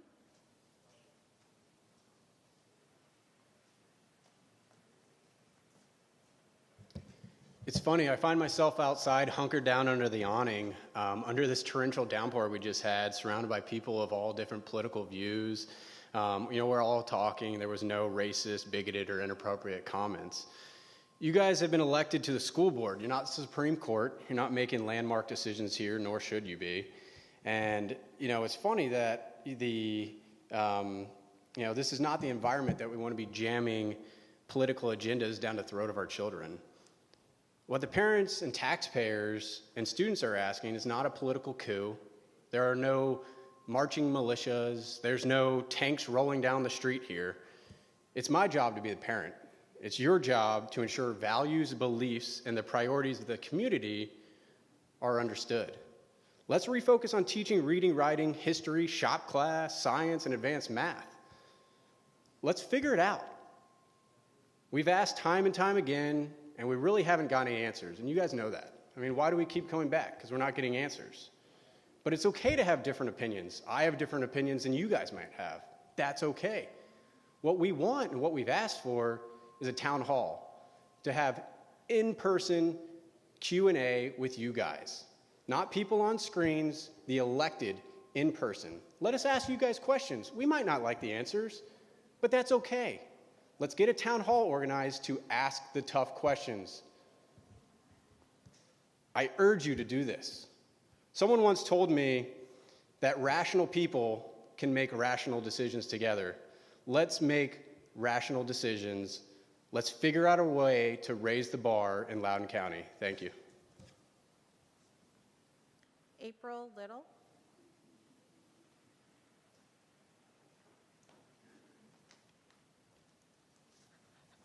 I'm April Little. I'm from the Broad Run class of 2016. I'm a Christian and I'm also a lesbian. Some faith communities are denying the dignity and personhood of transgender and gender-expansive people, but I believe that all people are made in the image of God, who transcends gender. I also believe that bad theology kills. If it does not lead to human flourishing, it is not of God. There is a consensus among licensed mental health professionals that attempts to keep youth from expressing their true gender identities leads to depression and suicide. Therefore, such attempts have no place in a healthy learning environment. As a person of faith in the LGBTQ+ community, I believe students' gender identities should be supported and affirmed in schools, because they might not be receiving that affirmation from their families or faith communities. I support Policy 8040, rights of transgender and gender-expansive students. Thank you for your time.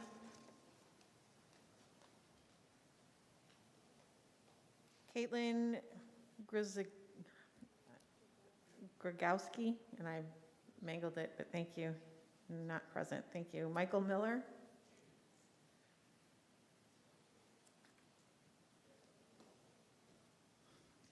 Good evening. On June 20th, 1785, James Monroe addressed the Virginia General Assembly, and he said this: "We hold it for a fundamental and inalienable truth that religion and the manner of discharging it can be directed only by reason and conviction, not by force and violence. The religion, then, of every man must be left to the conviction, the conscience of every man, and it is the right of every man to exercise it as these may dictate." End quote. James Monroe was a founding father. He was also the 5th president of the United States. He knew exactly what the Constitution meant and what it was written for and what it was written to protect and defend.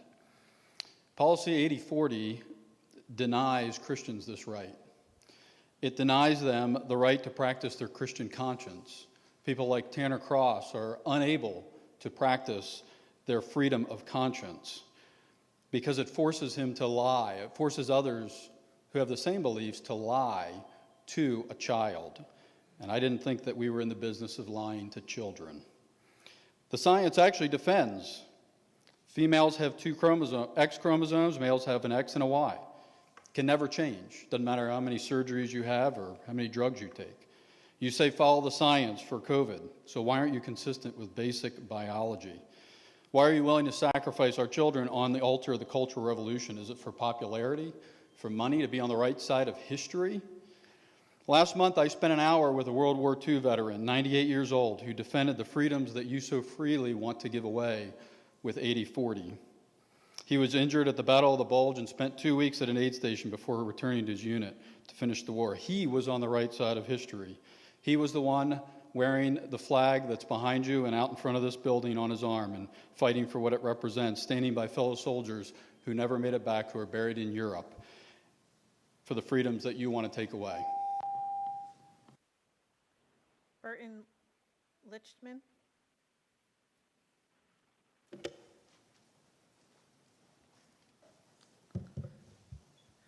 Hello, everyone. As a former LCPS student, I'm in full support for Policy 8040 and can speak firsthand on the benefits this policy will provide. While many gender non-conforming students have had great support networks at home, far too many have families who don't agree with their gender identity, creating an unstable home life. These students then turn to their friends and educators for help in forming a support network.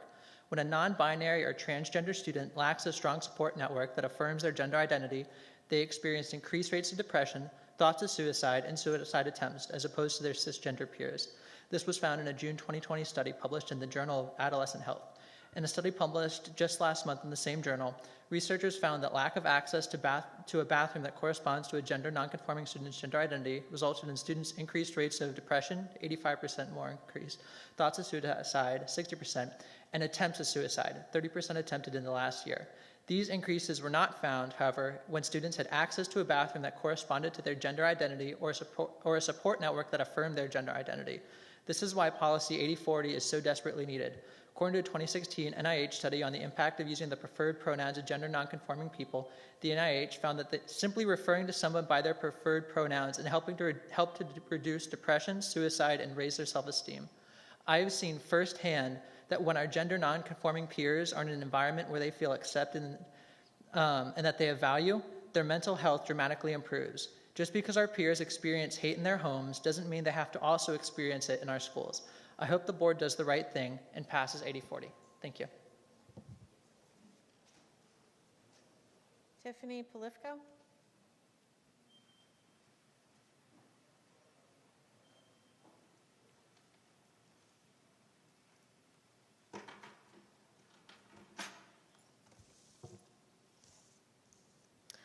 On June 22nd, the crowd in this room applauded former Senator Dick Black. We sang the national anthem, and less than 1% of the population in attendance had a run-in with the law. Because of this, you've changed your meeting protocol. No purses, no backpacks, no sticks, no flags, no supports for signs, no groups larger than 10, no public viewing for the community who pays taxes to this school system. This school board has quickly descended into totalitarianism. I find it absurd that you justify your own protection while flat out ignoring parents' concerns about their own children's well-being. In March, my child had to watch a TED Talk in English class, not on anything related to English, but rather oppression and acknowledging privilege. Any parent with a pulse knows that this is wrong. Who wants to tell me that that's not CRT? I'll wait. Kids go to English class to learn reading, writing, and grammar, not to apologize to false gods because they were born white, not to be psychologically conditioned. My child didn't choose to be born white more than any other child chose to be born a person of color. Every parent in this county needs to know that in the hierarchy of protection, you are first, and our children are a distant second. Ms. Bartz, on June 22nd, you stated that our children don't need protecting. I find it hard to believe that the majority of parents in this county agree with you. It appears as though you know it too.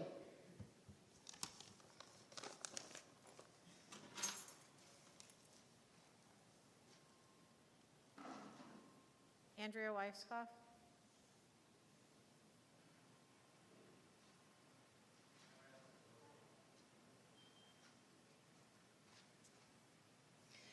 My name is Andrea Weisskopf. I live and vote in Loudoun County. I also teach the children of Loudoun County, and that is a responsibility I do not take lightly.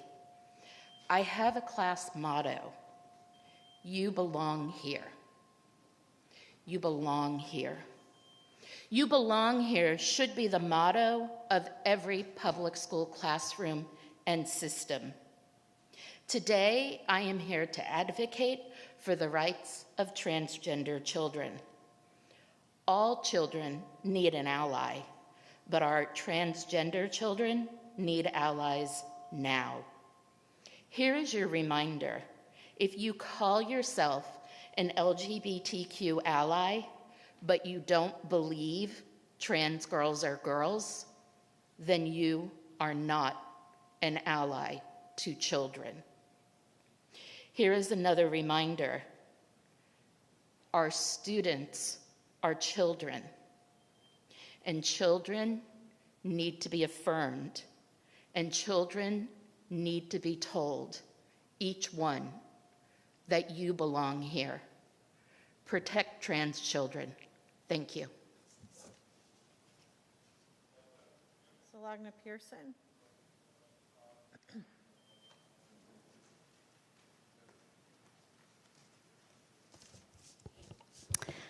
Hi, I'm Solagna Pearson. I'm a mother of 4 biracial children. I am an educated and analytical-minded Indian American who speaks 4 different languages. I cannot be fooled by the wordsmiths who camouflage the nefarious intent of CRT by using obscure and ever-changing verbiage. My children will not be victimized by forced exposure to racist, divisive, anti-American, anti-police, anti-military, anti-religion, Marxist, communist messages propagated by CRT.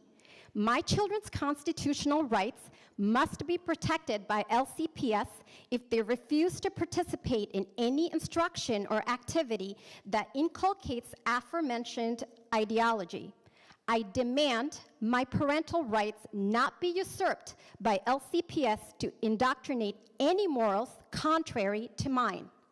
LCPS's only goal should be to educate my children with the core curriculum of math, science, language arts, accurate history, etc. LCPS is not the second parent and cannot command my children's obedience to divisive discrimination based on skin color. If you are a hardworking, tax-paying citizen, it doesn't matter your profession right now. You need to stop being afraid and stop sitting on the sidelines, because here is the unvarnished truth. Those who control the youth control your future. What does your future look like? Thank you.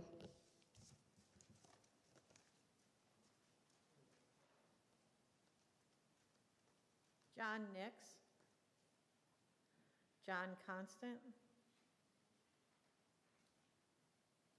Zachary Adams. Lee Landers.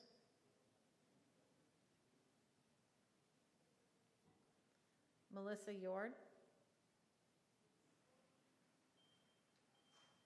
Melissa Natale.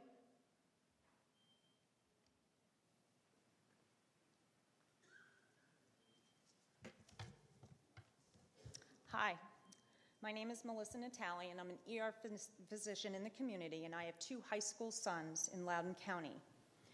Kids are not dying from COVID, and they do not need to wear masks. Parents are being fooled into thinking that masking their asymptomatic children will somehow prevent them from spreading or getting COVID. This is a big fat lie. Here are the facts based on real data. Fact, there is no asymptomatic transmission of COVID from student to teacher. Fact, the mortality rate of COVID in kids aged 0 to 18 with no pre-existing conditions is 0. Fact, masks harbor virulent bacteria, they increase carbon dioxide levels, and they impede learning. Fact, there are no conclusive studies proving that masks actually prevent COVID. My last fact, the CDC is a group of 15,000 quote-unquote scientists. They are not practicing physicians, they work for the government, and they released guidelines based on no conclusive data. This notion that kids are being masked for their own safety is a lie. Why do we need to mask a child with a mortality rate of 0? Parents are very intelligent beings. Masking should be a parental decision based on the facts. Thank you. Stephen Pepino. Jack Lechet. Marunisi Abasi. Ann Miller.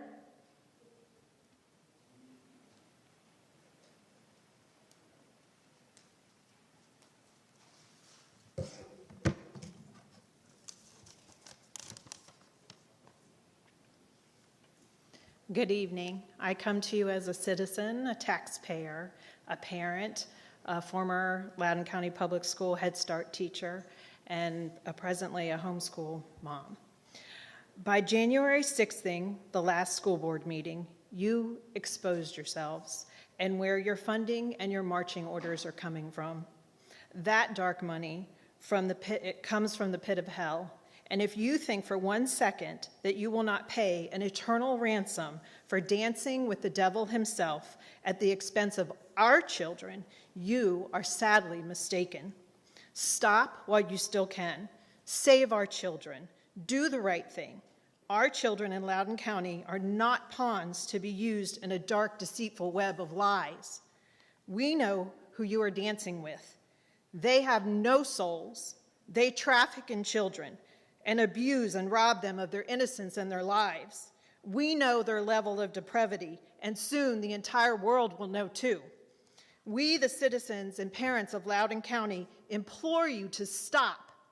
Do the right thing. You can stop it today in Loudoun County. Just say no. May God bless each of you, and may he give you the boldness and the courage of David to do the right thing.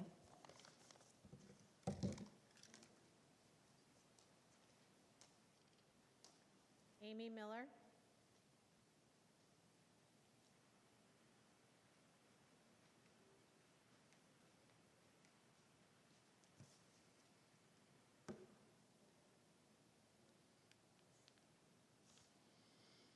Good evening. My name is Amy Miller, and I have 4 children, one of which is in Loudoun County Public Schools. My daughter, Lydia, is a student at LCPS. She has special needs and is not able to communicate well. Policy 8040 is a violation of her religious freedoms as well as a safety concern. If you pass this policy, I will demand that someone accompany her all day to make sure there aren't people of the opposite sex in the bathroom before she enters. Also, requiring her to wear a mask is a violation of her religious freedoms. If you can't ask a student who wears a face covering for religious expression, which you shouldn't, then you certainly cannot require my daughter to wear one. According to the CR training, Mass is Equity given to LCPS teachers, my daughter who has Down syndrome is on the list of people who are oppressed.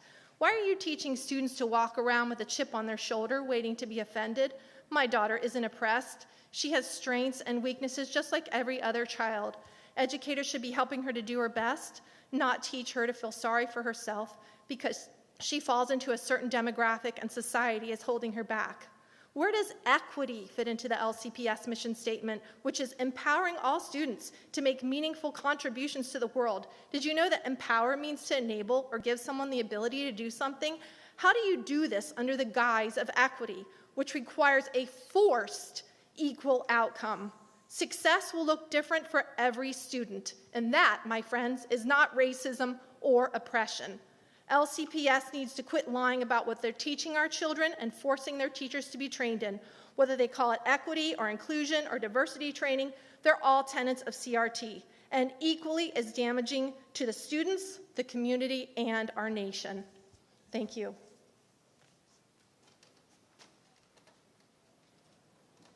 Divya Devecha.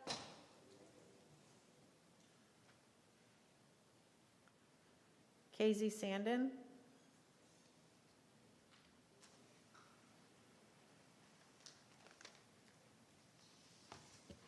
Hello, I'm here to speak against adoption of Proposal 8040. Virginia law states a parent has a fundamental right to make decisions concerning the upbringing, education, and care of the parent's child. Regulation 8040 permits the school and student to withhold gender identity information from the parents while affirming any number of gender changes requested by the student. This policy violates the basic principle of informed consent by encouraging the school staff to develop courses of action to allow the student to explore being one or more multiple gender categories while at school, while concealing this information from parents. Minor-aged children are simply not able to reason through the lifelong repercussions of these types of medical and mental health decisions and therefore require the support and care of their parents. This policy violates the First Amendment of the Constitution protecting free speech in that it compels students and staff to affirm beliefs that they do not support or otherwise face punitive actions by the school to include loss of employment. Free speech and debate are hallmarks of a quality education, but this move to authoritatively force a political position on an entire community will in fact silence debate on any issues that may not be currently supported by the political elites. This is exactly the process seen by other socialist countries who were formerly free societies. This policy eliminates protections of Title IX and takes away the opportunities for our girls to compete in sports and further their access to collegiate education by losing opportunities for scholarships that will be awarded potentially to other transgender athletes. In my opinion, this is a direct threat to our religious freedom by forcing everyone involved in the public school system to recognize and affirm a radical sexualization of our children in support of a political agenda. Make no mistake about it, after this policy is adopted, there will be an onslaught of brainwashing curriculum to normalize transgender beliefs, which challenge the very notion of the nuclear family. The lawsuits are... Charlie Buse.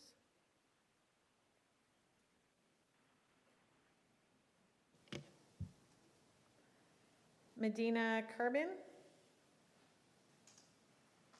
Andrew Boyd.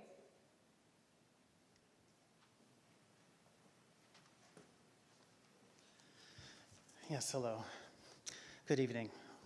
My parents taught me standard English, and I teach my children standard English. And I expect the same from Loudoun County Public Schools.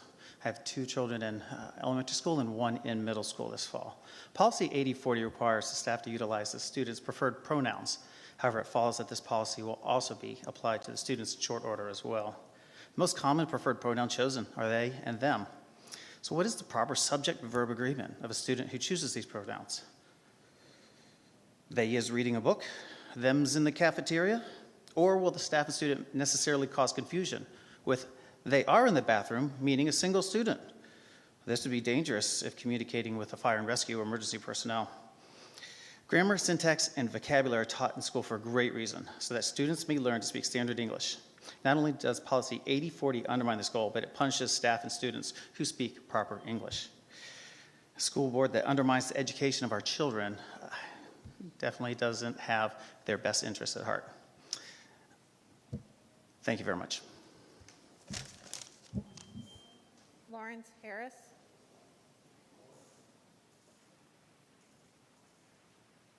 Jessica Smith.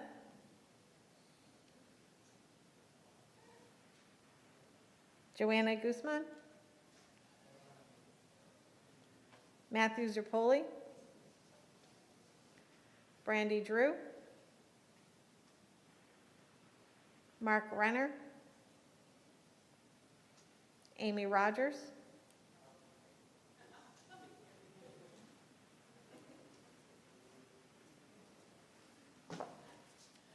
Okay, to the press, I really like for you to understand I am the lady who got completely drenched in the rain being outside, waiting for me to be able to use my freedom of speech to talk here, because clearly the most parents seriously don't have a lot of freedom of speech here, nor does the school board seem to care about any of us. So I'm here to just discuss a couple of things. I don't know, Brenda, if you're going to look at me or not, because you usually always look down. Just like typical liberal elitists who just decide you're going to look down your nose, keep all the people outside in the rain and the thunder, but we're very worried about COVID, so we're not going to let people in here, and a security reason. The whole logic is out crazy. So I'm here to say, your critical race theory, maybe you should think of this. You guys are the ones who are the racists. You are the ones who are looking at every single person's skin color of this county, and you're also looking at what kind of alphabet we are, LGBT, ADHD, you name it. How about you start, instead of critical race theory, why don't you start implementing critical theory? I have so many kids who I can't even imagine that they even graduated from this school of Valley this year. They couldn't even spell snake eyes. S-N-E-E-K was how they spelled it. We have bigger problems in this county than worrying about all these other side note circus shows that you guys are putting up here. The more important thing is get the kids back to reading, writing, arithmetic. Let the kids actually learn, and please focus on their content of their character, not how they are, their skin color, their feelings for the day. It's time you finally start to wake up.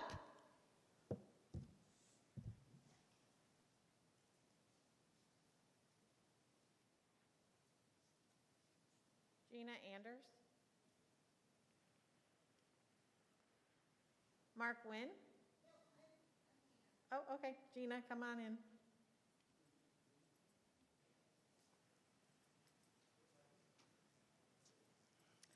Thank you for letting us in after 3.5 hours of standing in the oppressive heat. and humidity and storms. It's nice to be finally let in to the building that my tax dollars pay for. I'm outraged right now at the recent actions of this board against Tanner Cross and Beth Bart's little hit list aimed at destroying her political opponents. Yeah, we call that political persecution, and we don't do that in this country. This is America. So I join the many other voices tonight in expressing my outrage that no one on this board has called for her resignation.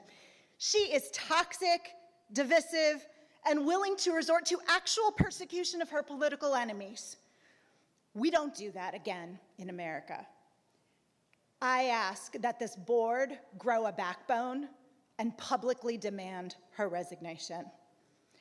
I'm also outraged at this board's decision to shut down public debate, freedom of assembly, and the right to petition our government at the June meeting. I waited for 3.5 hours at that meeting too and never got in to say my piece. Why?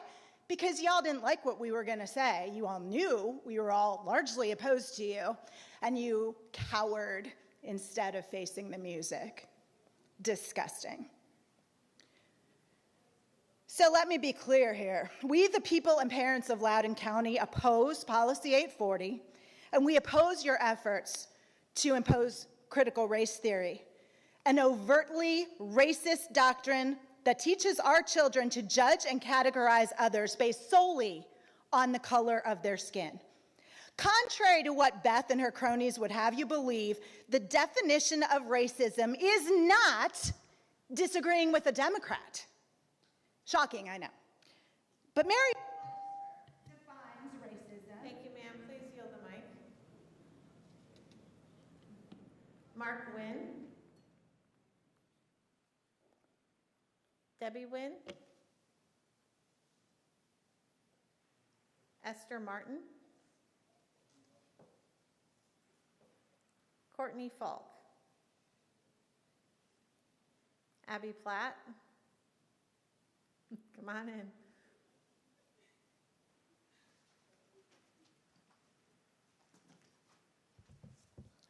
I'm the parent of 3 biracial children. When we moved here 10 years ago, we specifically sought out this area. We came to what we believed was a small, quiet, country little town, and we specifically came for the schools. And as you well know, people in the DC metro area come and go. They take foreign service positions all over the world. We are constantly hearing from family and friends all over the country and all over the world that are appalled by what they see on the news. And they keep messaging and calling and texting saying, "Is this your school?" And we are embarrassed. We're embarrassed that our small country town and the schools that we sought after continue to be on the news. I'm disappointed to be in a position where there continues to be such uncertainty and distrust, that we are going back to school in a few short weeks and there still is such uncertainty and distrust. I'm disappointed that it appears that our school board does not care to hear from parents. I've been out in the parking lot with my children for hours, waiting for my turn. Even though I registered days ago, somehow my registration was put in the wrong category and I had to register again. I'm disappointed that there's a disproportionate amount of time and energy and resource being given to a very small percentage of children. And not that they don't matter, they do, they matter. I'm willing to have important and hard conversations. They matter. Nevertheless, there is a disproportionate amount of time and energy that is being dedicated. And I'm concerned that reading, writing, and arithmetic is being dismissed. It is. Thank you, ma'am. Please yield the mic. Jasmine Pearson.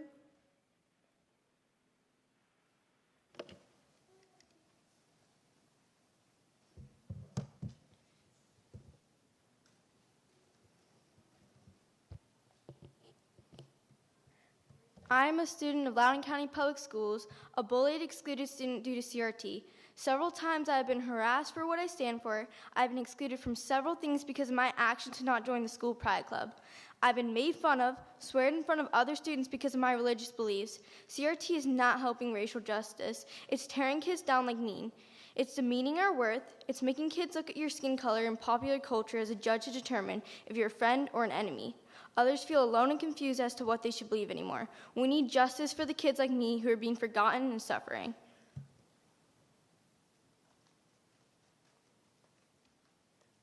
Glenn Amos.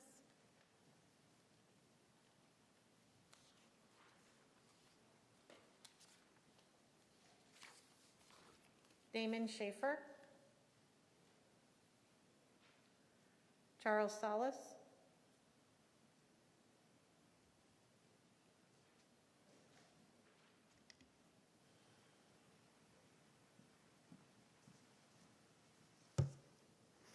Good evening. Thank you very much for allowing me to speak and allowing us to wait for the 3 hours in the rain and the heat. I certainly do appreciate that. 100%. This board has not had accountability of 100%. You have a very good record of graduation for the county. 96.3 or 4%. That's a pretty good graduation rate. But you demand 100% from us, the residents of Loudoun County, the taxpayers of Loudoun County. So I, too, demand 100% of you and the schools, 100% graduation rate. I also demand that the school produce students who are capable of dealing with the real world. The real world is unfair. The real world is not going to be nice to these children. You need to prepare students to understand how the real world works. I have seen too many graduates from Loudoun County not able to handle basic math, basic reading, basic critical analysis and thinking. This school board is in charge of providing a solid education and a foundation for our children. If you cannot do that without introducing any other nonsense like critical race theory or any other nonsense and allowing things like that to happen in this school district, then you do not belong behind that board. You are a detriment to our children. You do not carry or care about our children and what they become. And they become a hindrance to society. They need to be here, you need to be here to help them become stronger citizens, not dependent on the government. Thank you very much. Tricia Caparelli. I'm sorry, I skipped Peter Lierney by mistake.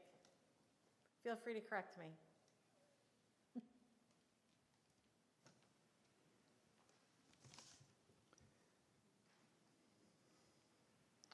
Some members of LCPS's school board have stated that we have to pass policy 8040 because the state mandates it.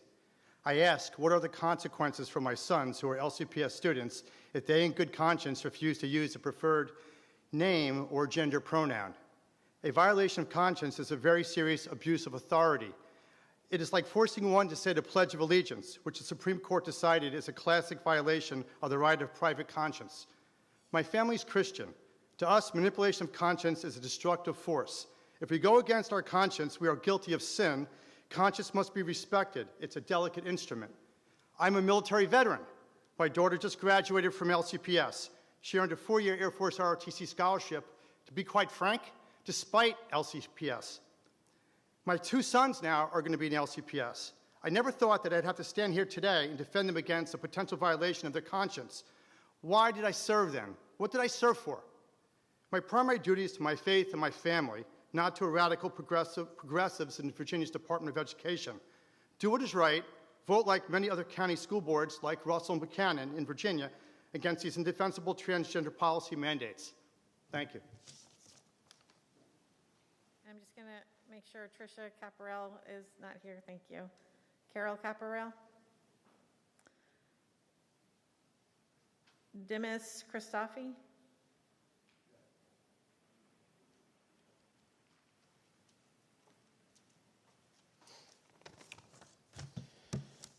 Dear disgraced board members, you think you're woke?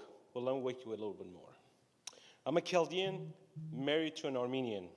We are minorities of the minorities in this country. Our ancestors and people survived massacres of the Turks and the ISIS. I grew up in Iran as a Christian. And when we went to school, as much as the government wanted to indoctrinate us, the teachers didn't allow it. The teachers did their job, teach us the curriculum, science, math, biology, etc. They didn't try to shove propaganda down our throats like the Ayatollahs did. Now in the 21st century, we have social justice warrior so-called teachers are trying to shove their garbage ideology down our kids' throat. These are our children, not yours. Their job is not to raise my child or my neighbor's child. Their job is to teach our kids math, science, biology, literature, and that's it, not ideology. Now you want to push garbage crap like pronouns? How the hell does that keep a kid from succeeding? How does that help them? Does that teach them how to add? You want to push that garbage down my kid's throat? I will make you call my kids king and queen. That's how I will address my sons and my daughter. And you look at me, you call me master. You want that pronoun to be in your mouth when you look at me? Your garbage ideology is pure garbage. Don't be a dumb politician. Don't waste our money that we pay for. We work for our money. We pay taxes. We pay for this damn building. It doesn't belong to us. Please yield the mic, sir.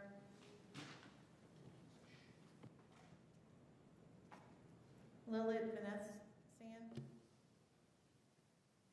Michelle McCann. Dale Gilbert.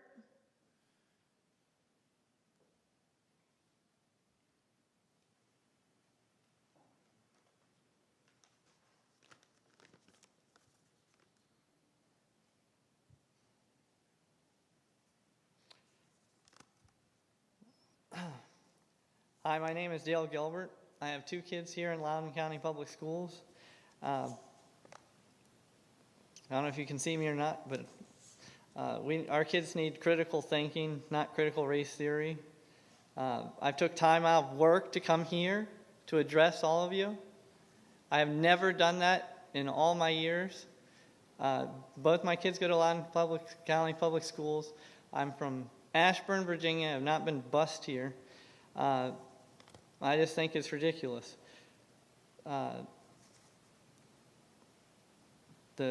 I'm asking that the repeal Policy 8040 and that we stand up to the Code of Virginia 22.1-23.3 and that we get rid of Governor Ralph Northam and have someone step in to take care of us, that we'll take care of our kids and keep things out of that way. My daughter has been called a racist when she's from a family where I'm part Native American and my wife is Hispanic, and yet, the kind of stuff that's going on in school is just crazy.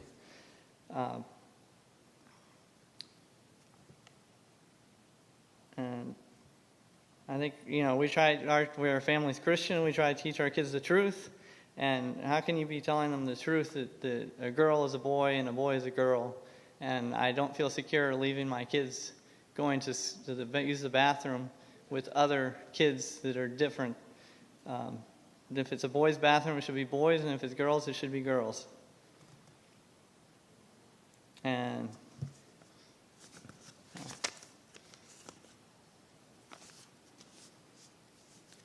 listen.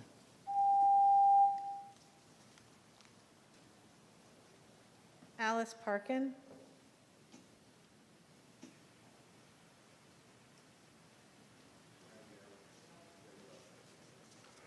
Good evening. Thank you, Superintendent Ziegler and School Board, for all your hard work. My name is Alice Parkin. I represent the Community Levy Association of Loudoun County, which promotes flourishing in our community. We have no religious affiliation nor represent any political ideology. We have been troubled by the rancor, contention, and divisiveness in our local public square, especially regarding school issues. We've taken a special interest in LCPS Policy 8040 because it touches on deeply held and profound personal beliefs, and because those with opposing views appeared to be talking past each other and unable to find common ground. We recently initiated face-to-face meetings between leaders of Loudoun's LGBTQ+ community and those that have serious religious concerns about 8040. We worked to build trust by meeting with these groups separately, and then we met together. We had a profound experience listening, discussing, and finding common ground together. We reported this to you and sent proposed additions to 8040 that were unanimously agreed upon by all, including student privacy and safety suggestions. We commend these recommendations to you for your consideration.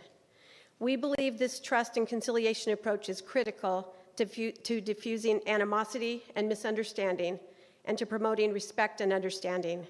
We ask you to apply these cooperative methods to 8040 and to other school matters in our county. We also invite all on any side with an interest in fairness for all and a desire for a peaceful coexistence, now and into the future, to contact us. Thank you. Monique Dupuy.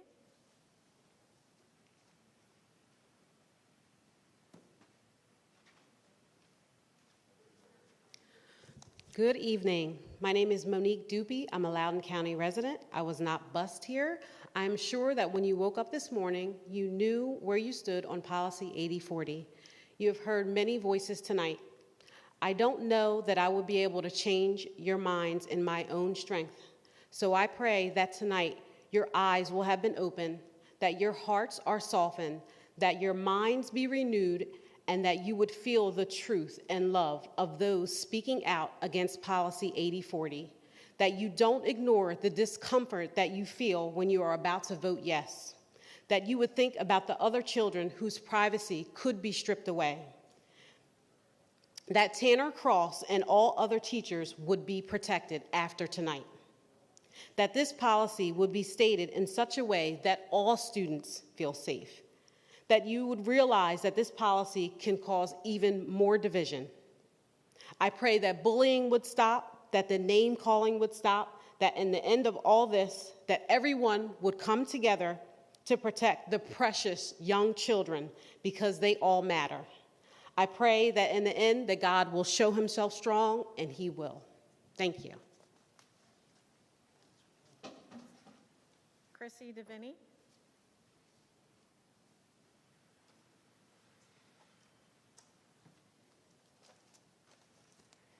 Good evening. My name is Chrissy DeVinny. I'm the librarian at Luckett's Elementary, and this is my 15th year serving in Loudoun County Public Schools. I'm speaking to thank you for protecting our LGBTQIA students. I am the parent of 2 Loudoun County graduates who are both queer. And I want to talk to you about identity, but not theirs, because theirs are not my stories to tell, my identity. The name on my birth certificate is Mary Christine Klingelsmith. I am not now, nor I ever have been, Mary. It's the name on my driver's license, my passport, all the official documents. But no one calls me Mary. And if they do, I don't answer because it's not who I am. It's not that I want to be rude or disrespectful, but I'm not Mary. As a 4th grader, I can remember standing around at recess one day talking about our middle names. And somebody asked what my middle name was, and I said Christine, and I was promptly told, as only 4th graders can, that I was wrong because no one would be stupid enough to name their kid Christine. So I said, well, you didn't ask me what my first name was. In high school, it got to be a little crazier. So in elementary school, people knew how to say Klingelsmith because my family was very involved in the school and I have an older brother. In high school, I went to an all-girls high school, so obviously Danny wasn't there. And no one knew how to say Klingelsmith. And so what we do as teachers, when we get to that name on the list and we're terrified that we're going to say it wrong, the teachers would say, Mary, and hope that Mary would tell them how to say Klingelsmith, which is a long name. But I'm not Mary, so I didn't answer. And then at the end of the day, I'd have to go to him and... Thank you. Please yield the mic. Leslie Lee. Carrington Cunnington. Laura Morris.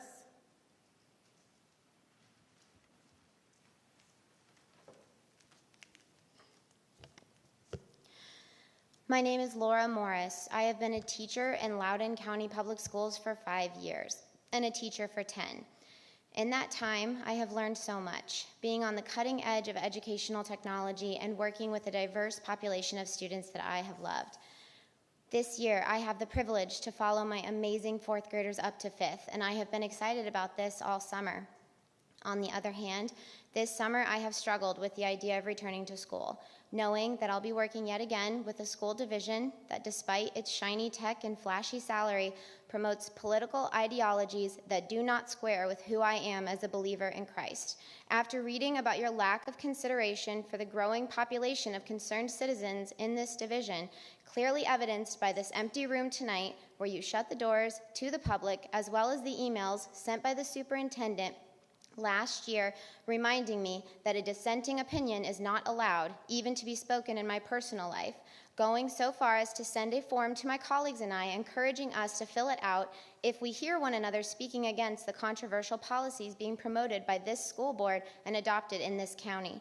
Not only that, but within the last year, I was told in one of my so-called equity trainings that white, Christian, able-bodied females currently have the power in our schools, and that, quote, this has to change.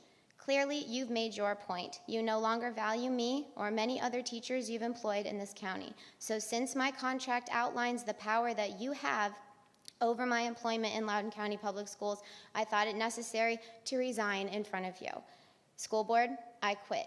I quit your policies, I quit your trainings, and I quit being a cog in a machine that tells me to push highly politicized agendas on our most vulnerable constituents, the children. I will find employment elsewhere. I encourage all parents and staff in this county to flood the private schools in the surrounding area. Tamara Nielsen. Lisa Avery.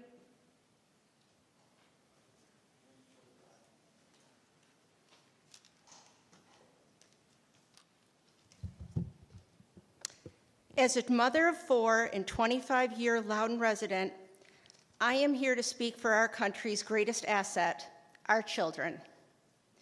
School is supposed to be a safe place of higher learning, not a place that creates woke, godless citizens that don't value freedom and are taught to hate our country. Number one, let our kids breathe and interact without masks. 2, stop forcing CRT down their throats. 3, God created 2 sexes.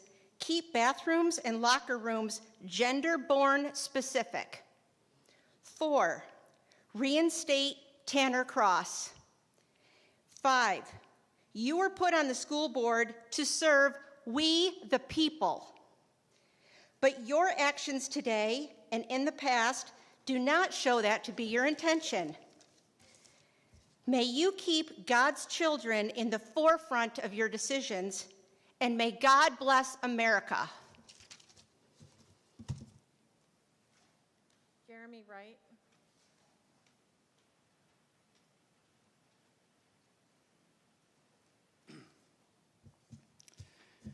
Teachers of LCPS, I want to ask you a question.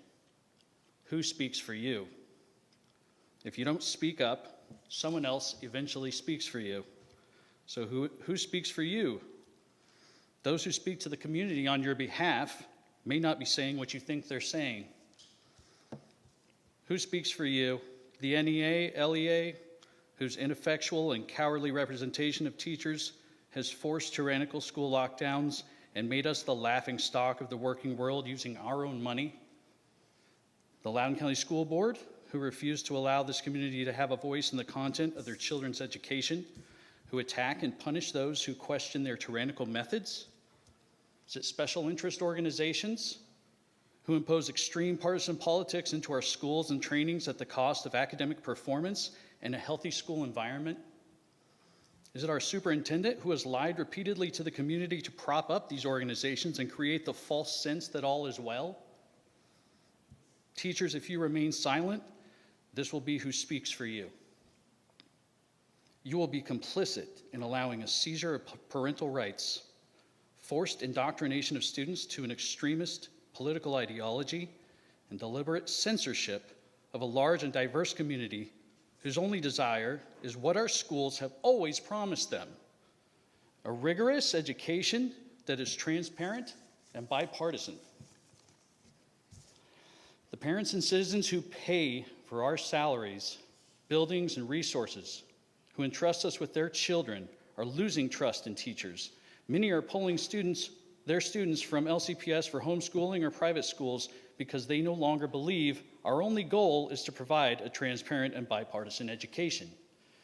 You stay silent, but they still hear who speaks for you. If, like me, you refuse to let corrupt organizations and bureaucrats use your voice to gain political power, then it's time to speak out. Please yield the mic, sir. Jennifer Stoll.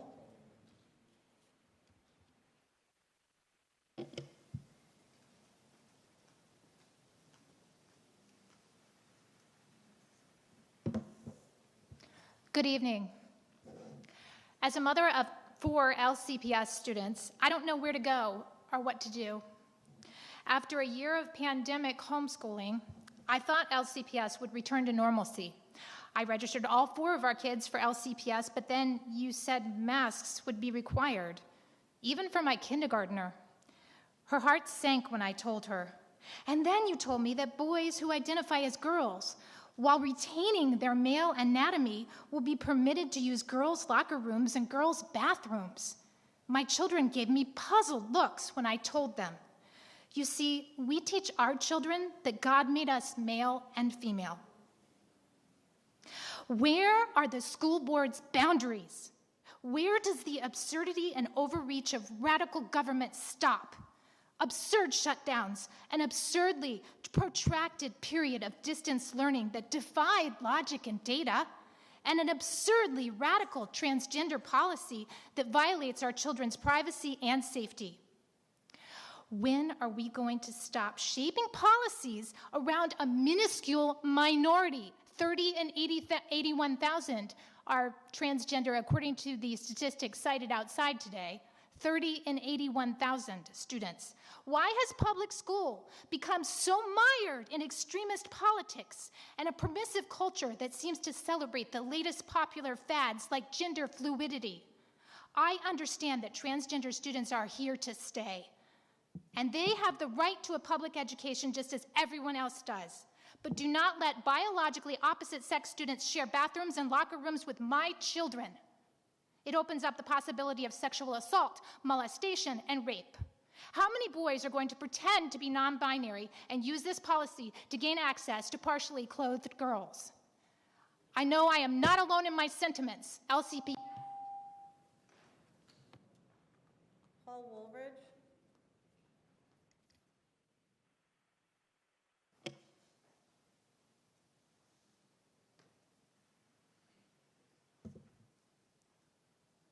Good evening. My name is Paul Wooldridge. I am a 50-year resident of Virginia and also a very well-educated parent of kids who are recent Virginia high school graduates a couple years ago. I've been keeping up with the progress that this school board and our Virginia regulators have made in promoting the affirmative support and the rights of LGBTQ students and other marginalized individuals. I especially am proud that many of you are here to support Policy 8040, guidelines that affirm and support transgender kids in schools. My kids are gay. I have 2 of them. One of them is transgender. My transgender son came out in high school.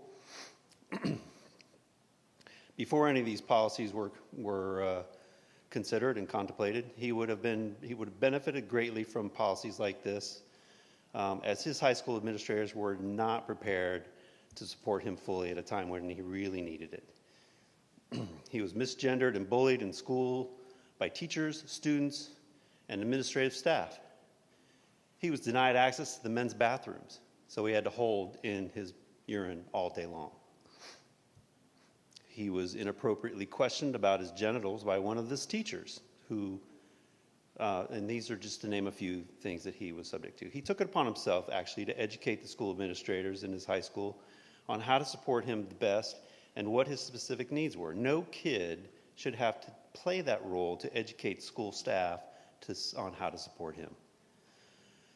So I'm happy to see that the Loudoun County Public School Board is now better prepared to support transgender students with affirmative non-discrimination policies and guidelines, especially policy 8040. I applaud you in supporting this.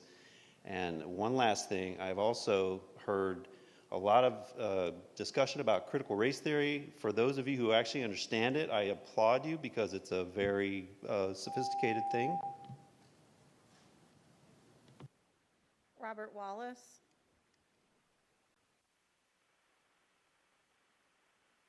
Angela Wade.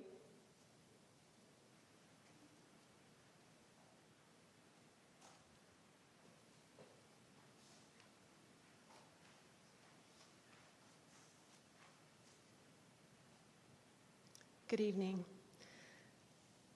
I'm a mother of 6 children, 3 of whom graduated from Loudoun County Public Schools.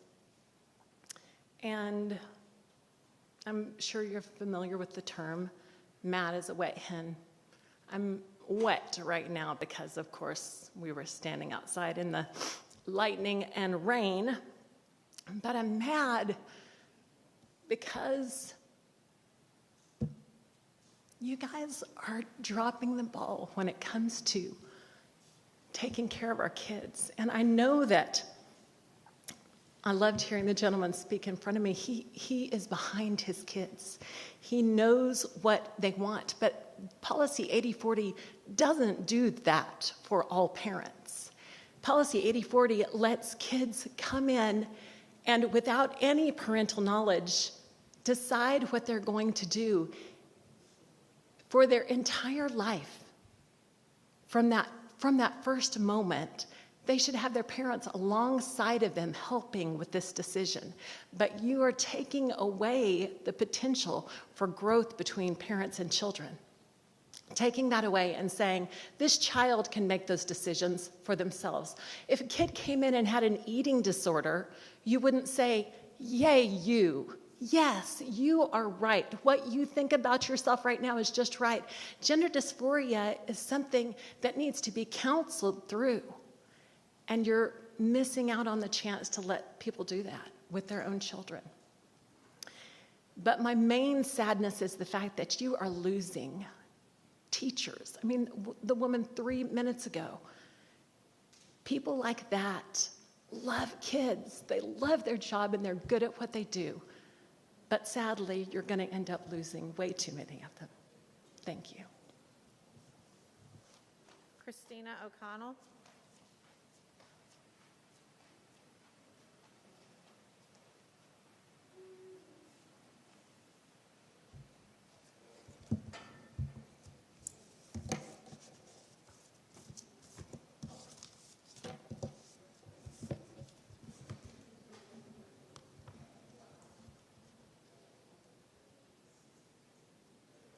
I'm ready.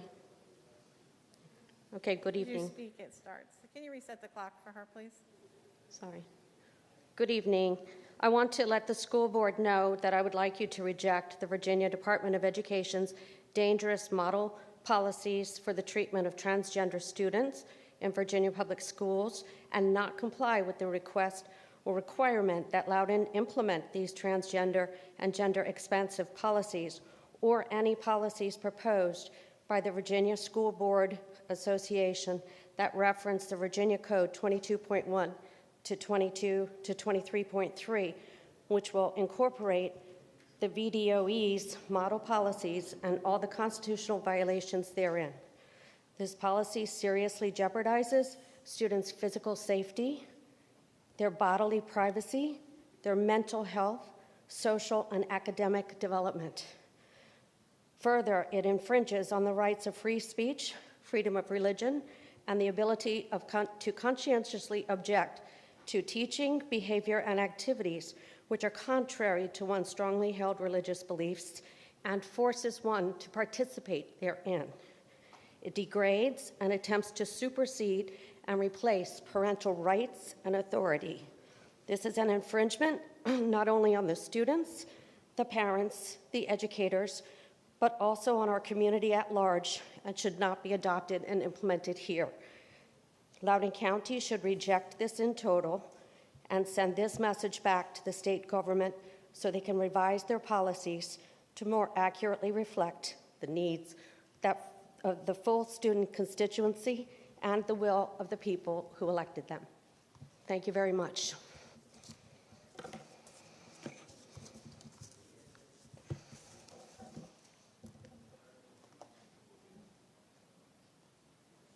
Board members, at this time, public comment is completed.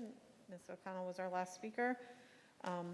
Dr. Ziegler, I'm going to ask you at this time the amount of time it would take to set the room for the public to observe the rest of our meeting, and then I'll ask the board to decide if they want to recess now and come back tomorrow. I believe you said earlier it could take up to an hour. Could you explain the process for opening the meeting up to the public? Yes, ma'am. We have to rearrange furniture in this room to accommodate for public viewing. That process will take about an hour with the crew that we have on duty this evening. We will then need time to rescreen the public who would want to come in and watch the business portion of the meeting, and we estimate that process would take approximately 30 minutes. So best guess is an hour and 30 minutes. At this time, board members, I would ask if I could get consensus as to whether we're going to proceed and ask staff to reorganize the room. My personal opinion at this time is we had so many speakers in the end that we're no longer here, that we don't really have a viewing audience this evening, and it would be best to come back tomorrow and recess the meeting. Can I see thumbs if you are in agreement with me? And I cannot see Ms. Corbo. I can see Ms. Corbo and Ms. King over there. So, Ms. Reeser, I'm going to ask you to make a motion to recess the meeting at this time. I move that the Loudoun County School Board recess this meeting and reconvene on Wednesday, August 11, 2021 at 5:30 p.m. in the school board meeting room located here at 21,000 Education Court in Ashburn, Virginia. I further move that the Loudoun County School Board direct the clerk to post notice of the continuation of this meeting on the LCPS website and via all other channels LCPS otherwise uses to notify the public of meetings and to arrange for the live streaming and broadcast of the meeting. Is there a second? Second. Seconded by Mr. Sorokin. Is there any discussion? Seeing none, board members, all in favor of the motion to recess until tomorrow at 5:30, please raise your hand and say aye. And aye. I'm also going to, because the public cannot see Ms. Corbo, please state your vote. Yes. Ms. King? Aye. Ms. Bartz? Yes.